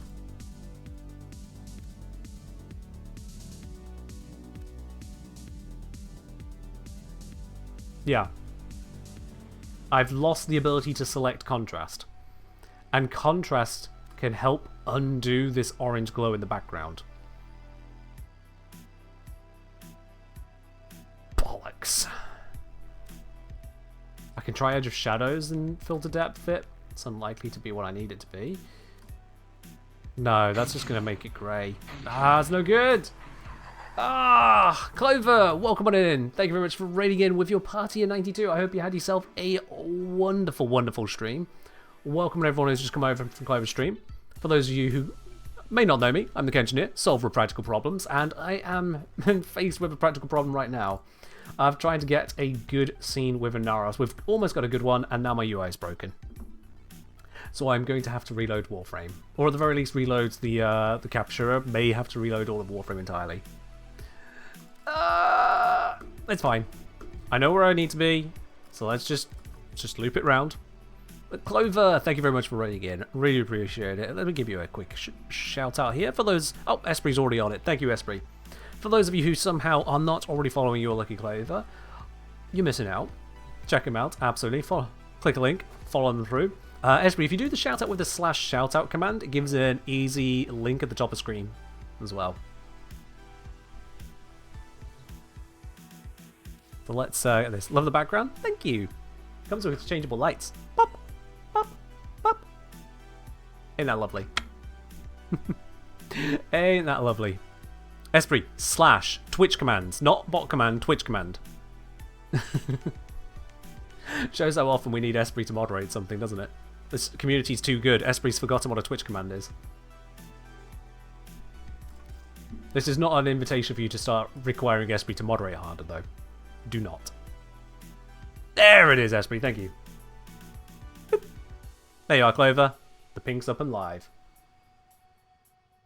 So usually does it? True. Yeah, someone compliments the blue and then you immediately change it to pink. But it works. It works. Hello, Soul. Well, let's get this going. You did it before the compliment? True, true, true, true, true. True, true. Alright, let me get this in place, and then Clover, if you happen to be sticking around, if you want to pop off, I absolutely understand, but if you happen to be sticking around, I can show you the other captures we've got together for the project so far. So, it was this space over here that seemed to be a good one. We needed them facing about, I think it was this way? Yeah, this way? Is that about the right spot? It is. Let's wait for them to do the animation. This can take about 20 years. Let's give it some time. I'm just going to sip some tea from my Kenjineer mug, available on the Kenjineer merch store, by the way. Cheers. Here to stick. Just need to grab another cold water. Alright, sure, sure. Give me 5 minutes. It'll probably take me that to do this correctly. Get a slightly lower angle. Oh, not... Oh, no. Okay, I'm going to have to edit the shadow. That's fine. I know how to do that convincingly-ish. Ish. Depth of field off. Scene light right the way down. Relight on you on. Side lights off. Rotation. there. Let's give it a sandier color. I'll go with that one and increase the brightness. There we go.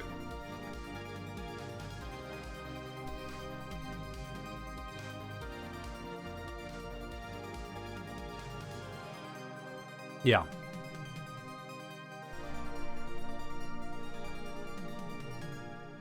Now that, when cropped, might give us something to work with. Should give us something to work with. And the fog in the background is nowhere near as much of an issue now. Have I got my... I've got my contrast back. Excellent. So what I could do with this... I push that into the background and then drop the filter down. You see, it goes from this harsh orange into just much more shadow.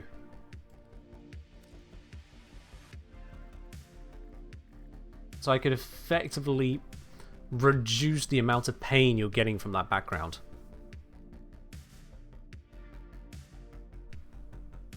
Because if I drop that to 0 again, you see just how much orange we got. Put that back to 50. Nowhere near as much of an issue.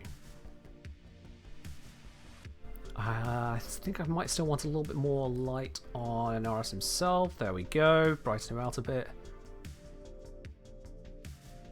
Probably still going to run this through a contrast filter overall once done. Because what it calls contrast isn't actually just a contrast slider. It's different. But this should give us a pose I can work with. The question is, do I actually want to turn him around to capture more of that helmet? Because I could have this... Actually, lining it up with the glow behind.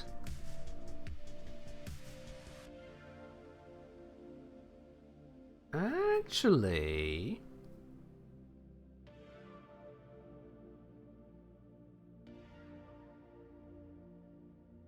Yeah, what we're thinking? What we're thinking here? Is this landing the kind of look we want for an Aros?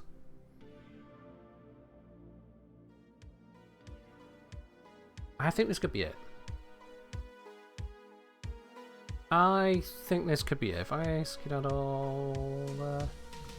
Oh, I could tweak this all damn day.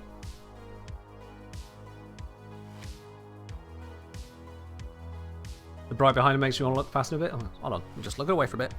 Really just kind of focus on other features of the world. Very interesting, but oh god, don't do that to your microphone, can you? Eyes do not resolve that picture very well because of the mesh on it. Alright, looking back at it. No, I'm dead straight on to him. Straight on. I like that. Whole scene seems a little dulled down, not as vibrant as the other scene. I've specifically dulled it down to bring out an Aros a bit more.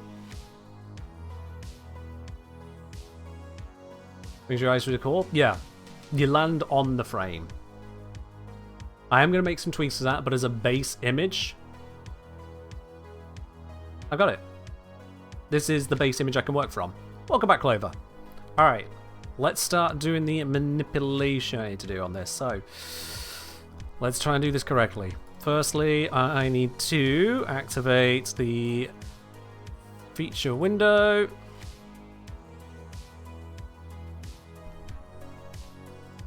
Bump up the resolution, take the screenshot, shrink back down again. So that's giving me a nearly 6K by 3K screenshot. Super huge, that one.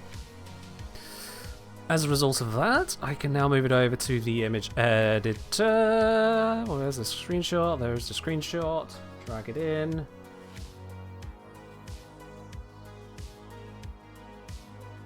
Yeah, that's an improvement. That is an improvement. Alright, let me bring you guys over now to the image editor. So, that was the old shot that I immediately went, nope, this is terrible, we can't work with this. This is the new one. It's pretty clear the difference that has made. Pretty damn clear. Much better? I agree. So from here, now it is still pretty dark. Just straight up brightness contrast. Heavy-handed on it, just to make it pop a bit more. Let's actually do some more with that. We lose some of the detail in the surrounding scene, and this becomes a little bit burnt. I think that's a worthwhile cost to just try and make that pop a bit more. It also cleans a bit of that fog out. It's a little bit too heavy on the contrast. Let's bring that down just a little bit. There, that's better. You liked the touch of grain look? Or like muted? I want it to pop a bit more. I feel having it pop a bit more works better. Because otherwise there's a little bit too much of a flow into itself. I think the pop works. Following on from that, this shadow down here, it's wrong. The shadow is wrong. Luckily, I have a little bit of an idea as to how I can fix that. Is WFDND Warframe Dungeons & Dragons? Yes. Yes, it is. So, what I could do here... Those of you who are here for Harrow know exactly what's happening here, but it's not going to be the whole frame this time. Far from it.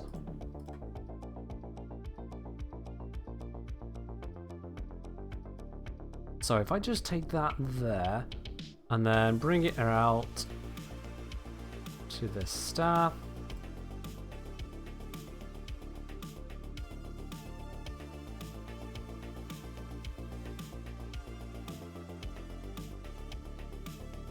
There. And then over here as well.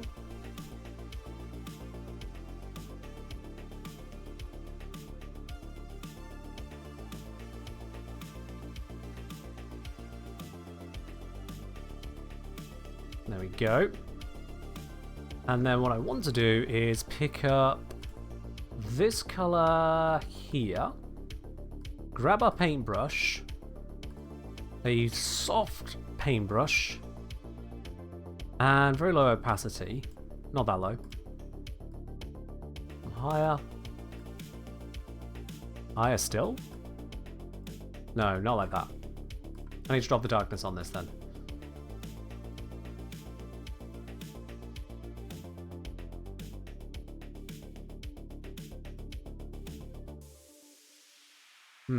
No, not like that then. Okay. Gonna have to take a different approach to this.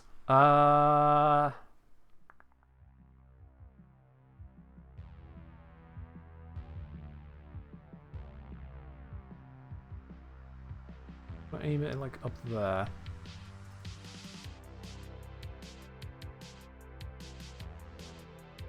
Let's do it like that. And then add in this section. Hello, Lucky.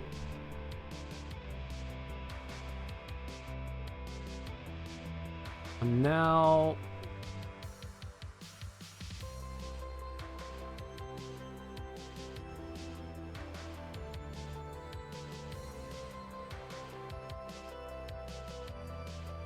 a little bit more orangey in it. Drop the opacity down.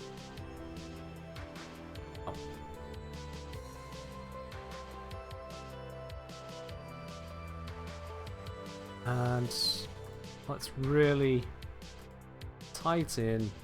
I like you.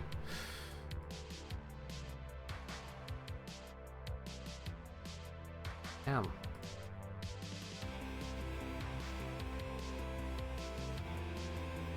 And then I want to grab the eraser layer.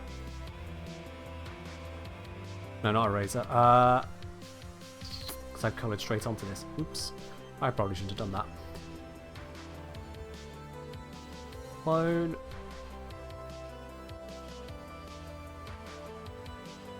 Add a little bit of an edge to that.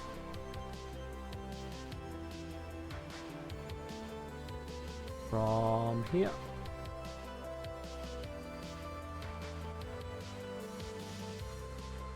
Oops.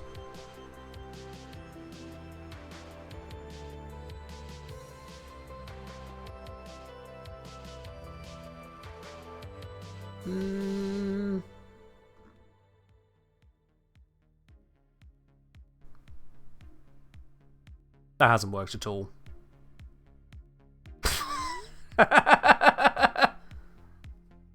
That hasn't worked at all, has it?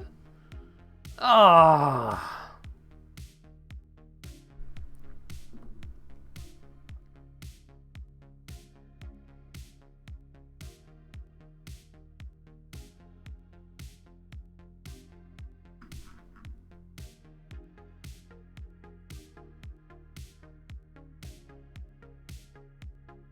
No. Retry. Retry. Come back to this section. This is the section I want to work on. I do stuff with the bottomless spear? I mean, it's missing a shadow.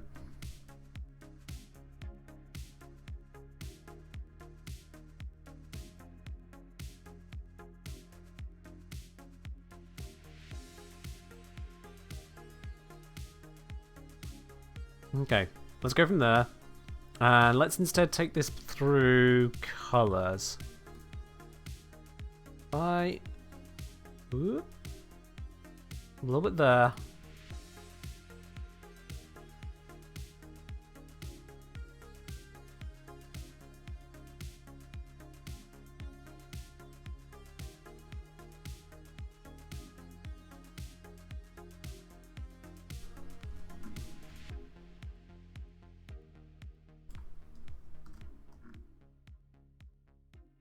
Almost.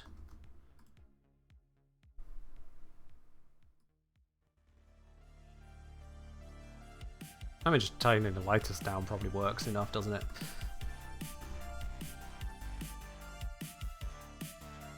That line looks weird.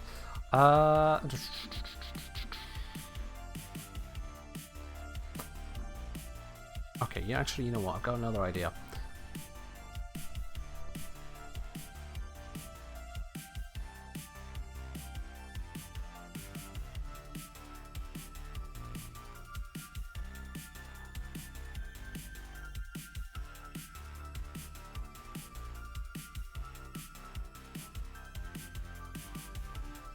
Do that, and then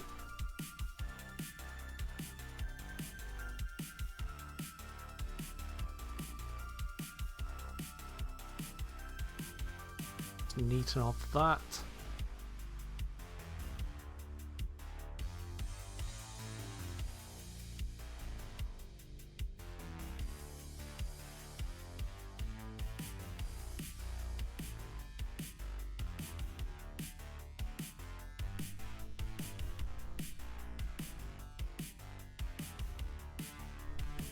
There you are. You can't tell. Boom. Now the shadow is actually attached to his foot.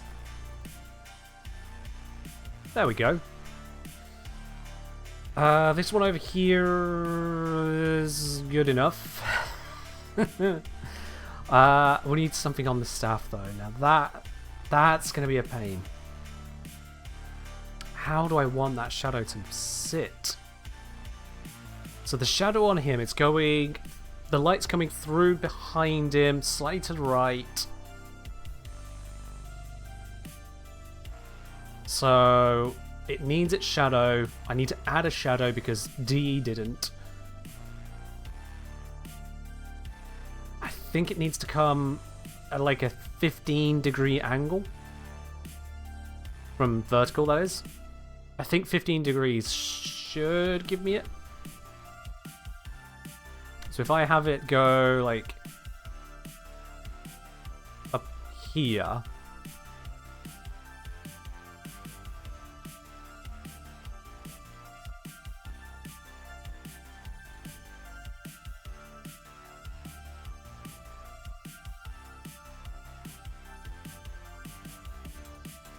that section.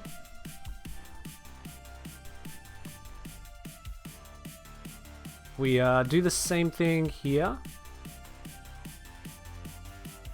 Do it twice. Not twice. Do it manually. Do it there, and then once again, bring out the eraser and soften this up. Get rid of that harsh red line from the overlap. And then just paint out the edges.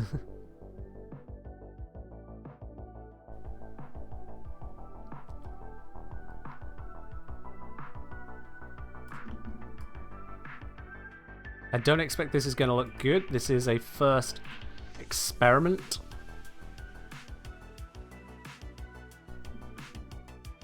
Using eraser as a blend? Pretty much, because if I blend, I'll blur more than anything. What I'm doing here is I'm basically softening the edge of it. Because I'm working with just a layer that's using that same imagery. There's like 20,000 different ways you can do this. This should give us one. Now, I'm not being very methodical with this. It's going to look like shit. I'm going to see exactly where that shitness is to know what I should do better on the second pass.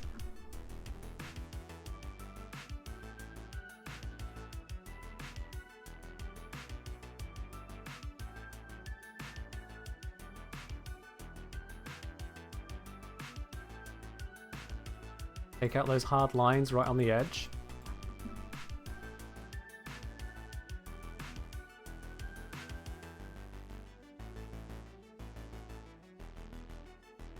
There we are.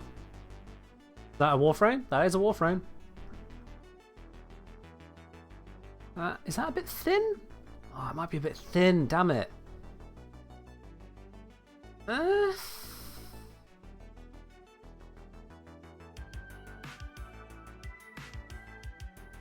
Can I get away with that?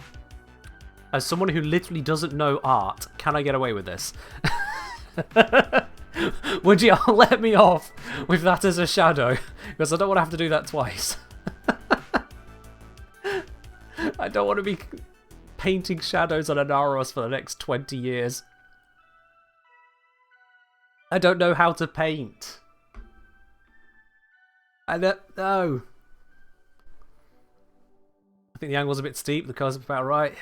The angle does feel a bit off, but it's better than having no shadow, DE. Oh, Lord. Some of the issues I have had working with this lighting system and trying to make these captures has been killing me. Before I move this one onto this sheet, let me show you one of the most dramatic of all of these I've come across so far. And as soon as I try to show you this now, it's not going to work, but let me try. Let me take you to a very dramatic scene. Where is it?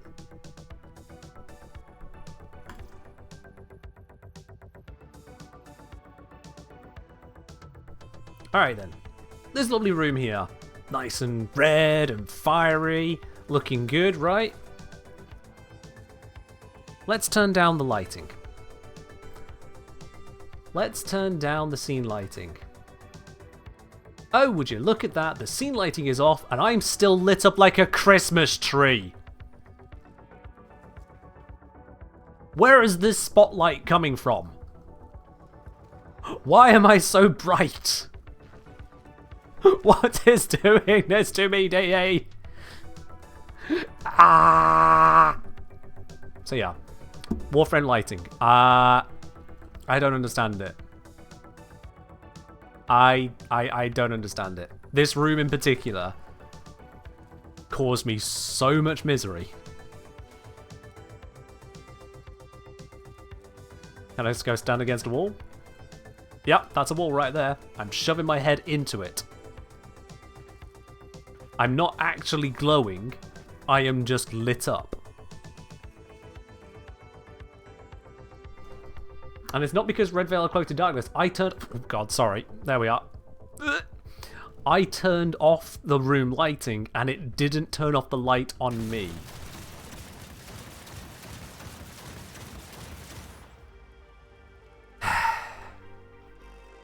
So anyway, yes. Lighting is a pain in the ass. And sometimes that means you have to paint your own shadows. Sometimes you just gotta paint your own. But anyway, I'll leave you guys on this scene a moment whilst I export and move around the files because basically privacy and NDA can't show you the bits I am working with. Let's I'll go back to the scene. I wonder if I want to brighten it. Nope, nope. Take it as is. Trust the process. Trust the process. inROS.png, export you to the folder. Very good. And then I need to upload it to the album of stuff. That goes up onto here. I said that goes up onto here. There we go. That's uploading. Give us a moment. Once that's uploaded, we'll move over to this document. I'll have the picture in there, and then you can see. Did you saw that? Yay! I'm not sure what you saw.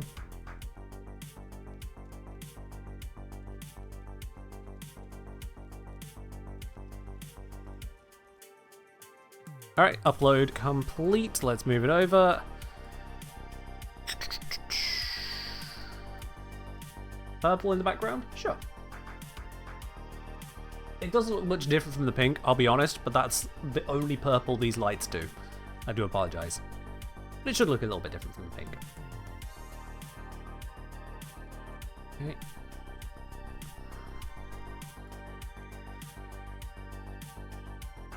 Now we're over to the sheet.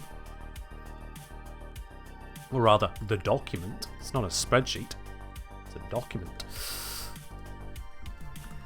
Slap this into here. Rename to inROS for tracking purposes.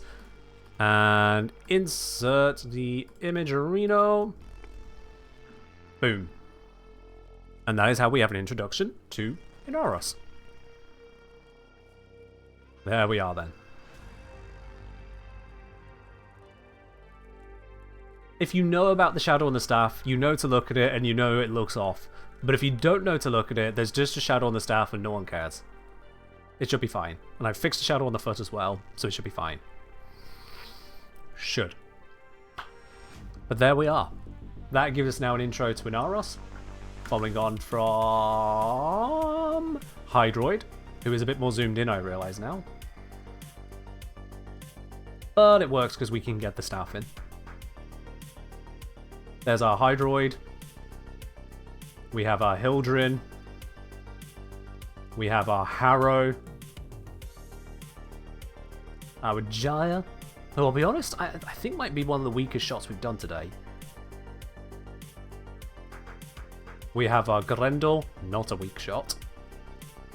That's a power stance right there.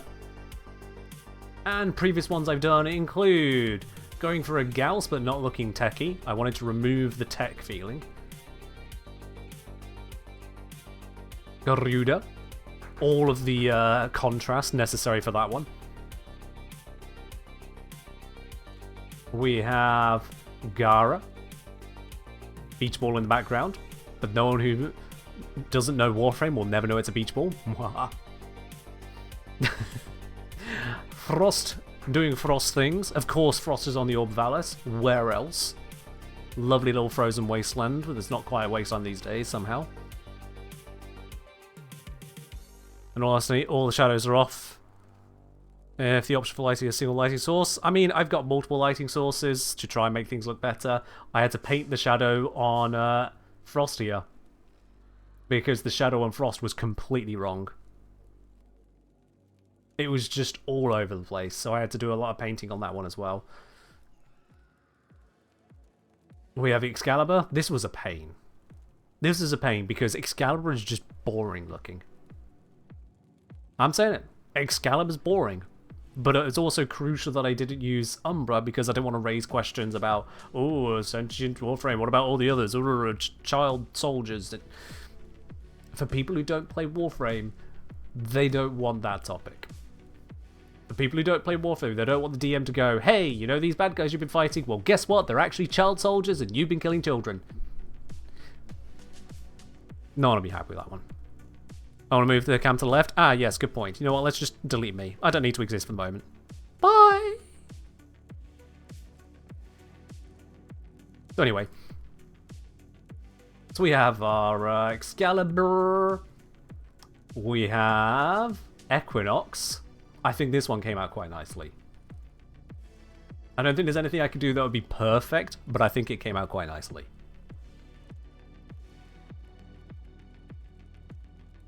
We then have Ember. And you can see, this is the room I was on about a moment ago. This is the room I was on about, because look at just how grey she looks. I really tried. The room seems like the correct room for her, but my god, the amount of painting and editing required to make this one work, I just... But she's there. She's there. We have Dante being Dante. It's just Dante. Yep. Degath, this one I am happy with how it came out. This one I am really genuinely happy with how it came out. Yeah, I've not got her horses in. The horses do really weird things in Captura. Putting it on a cave just didn't look right. But how this shot came together, I'm really happy with personally. It just feels so... not quite serene. It's just slightly off to the wrong side of serene. And it makes you wonder just what is she capable of? And how's it going to hurt you? I like that one. See, we have... yeah. No, I've done those colour changes. That's good. Executing so well with this. Thank you, Clover. I really appreciate that. Let's see what else we got here. Citrine. Citrine. That was the only pose that was going to work. Let's be real now. That is Citrine in a nutshell. And maybe you'll disagree, but I think personally I've managed to capture a digital room, a very digital looking room in a non-digital way, and it just works. I'm so happy with that. I'm just so happy with how that one came out. It's one of the few where particles are allowed. It just works. Chroma. Chroma, it can go either way on this one. Some people are going to love it, some people are going to hate it. Some will say he looks too much of a good guy. Some will say, where's the dragon? Quite frankly, in Warframe, where's the dragon? So, you know. But I settled on that one with Vitrica for the heavy sword because he deserves a heavy pose. No Zenithar Dynasty Giant Sword? Well, there has to be a limit. There has to be a limit on the sword. We then have Caliban. This was one of the ones we had on stream the other day. That one was a monster to try and figure out how I wanted him to look. But it came together nicely. Bladed arms and all. We have... Baruch. That one is just visually striking. That one smacks the eyeballs. Which is the intent. It's meant to be shocking in its serenity.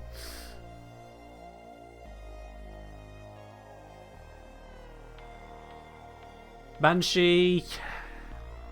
This one I'm at a loss with. I'll be quite honest with you. What can I do with Banshee when her ability is non-visual? What she does is sound.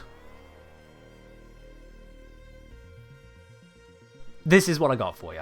It'll have to do. It'll have to do. There's our Atlas. For those asking earlier about Atlas, that's how he looks right now. And you know what? I'm satisfied with it. I'm not going to make any changes. No comments taken. It'll do.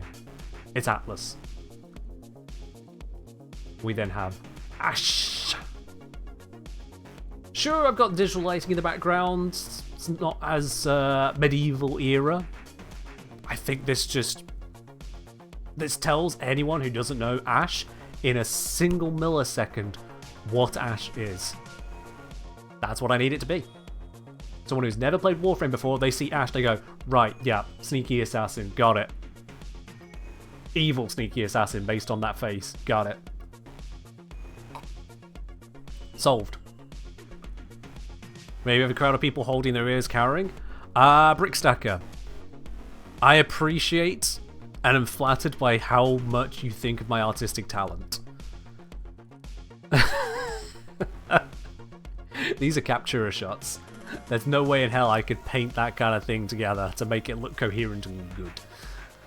But I appreciate the suggestion that I could. Will the project be available for free once it's done? Yes. And I intend to have it done by the end of the year. That is a big ask of myself, I'll be quite honest, but I intend to have it done by the end of the year, including an additional section I have not previously announced or talked much about, but there will be an extra section added to this whole document, so it's going to be absolutely colossal when done. This thing is going to be stuff like, it's going to be over 250 pages long. Now granted, a lot of that's going to be graphics, but a lot of it isn't graphics as well. And one final one, Control F Lavos, because of course, the very first of all of them I did was Lavos. More as a proof of concept than anything else. And I just, you know, that boy means business. That boy means business right there. Agile for Banshee. We'll add another one to the counter. If I had a counter of how many times people suggested an Umbra animation for not Umbra in this project, I think I would be 9 now. It's surprising how many times people recommend Umbra for every frame that isn't Umbra. Yes, he goes, rah! Yeah. I get it. Umbra versus Harrow Noble. The thing is, Harrow Noble works. Look at this Lavos right now. Look at this Lavos. Harrow Noble works. This is Harrow Noble stance. If we go to the Inaros, hey, what do you know? It's Harrow Noble. It works. It works. If we go to Harrow, believe it or not, Harrow Noble. It works. As far as animation sets go, Harrow Noble is a damn good one. Umbra just kind of screams into the void, if the void was directly above him. Am I including Saito 9 when he comes in, or what frame have I stopped development on? I've so far done all of them, all the way up to and including Kome. If I can't get this done in time for Saito 9's release, I'll probably just have to include Saito 9 and call it a day. I will probably just have to do that. But yes, there is a lot more to do on this project in terms of the graphics. I've got so many more of these pages to put in, and I need to put in some ancillary graphics in places, because like, if we go down to, no, go up to Grendel, for example, here he is. We've got gaps. And whilst I can afford a little bit of gap in the document, and this needs to move over so it's a one column and a bit, some of that space needs filling in. Some of that needs filling in. So I will need the time to fill all that in and get it all together. But as you can see, it's certainly getting there. All of the mechanics for all of the Warframes are in place. Every single one of them ready. Every single one of them is ready. They have been, by and large, playtested to great success, I might add. And of course I'd say that, but I'm sure others here in the chat can corroborate that very sentence. Let's just bring me back onto my stream for a moment. Hello! I'm here again. Yeah. So mechanically, it's ready to go. But I don't want to just ship a 200-page document of numbers and text. The graphics are crucial. Crucial. So that even people who have never played Warframe, never heard of Warframe, can pick up the document, flick through and go, oh shit. Yeah, that's who I want to try and kill my players with. Let's do it. Let me have a look at the stat block. If I can convey in each of those cover page images the essence of that frame, then anyone else can just be right in. They know what they're doing then. Like with this Hydroid right here. This Hydroid just sells itself right now. Watery theme, clearly a pirate, big old cannon in his hands. You know exactly what he's going to do. You know where he's going to do it. Excellent, bring up the stat block, make it happen. All in the space of a single second of looking at the image, you have it. That was a terrible click, but you know what I mean. Alright, that's enough waxing lyrical about this. I need my rest. I've been doing hours of art, and as someone who does not do art, that hurts. my brain is once again ready to just leak out my ears. But there's been another round of some wonderful captures, and then also cutting out Harrow for what felt like an hour. Might have actually been an hour. I don't know at this point. Thank you everyone for joining in on this. Thank you again, Clover, for raiding on over, and thank you everyone who has supported the channel today as well. With your bits, with your subs, with your gifted subs. Absolutely. It is with your guys' support that I'm able to continue doing projects like this. I'll be back again on Sunday with some more actual Warframe, rather than being all pretty with the Warframe. But for now, you all have yourselves a wonderful weekend, and I'll see you in the next one. Bye bye for now.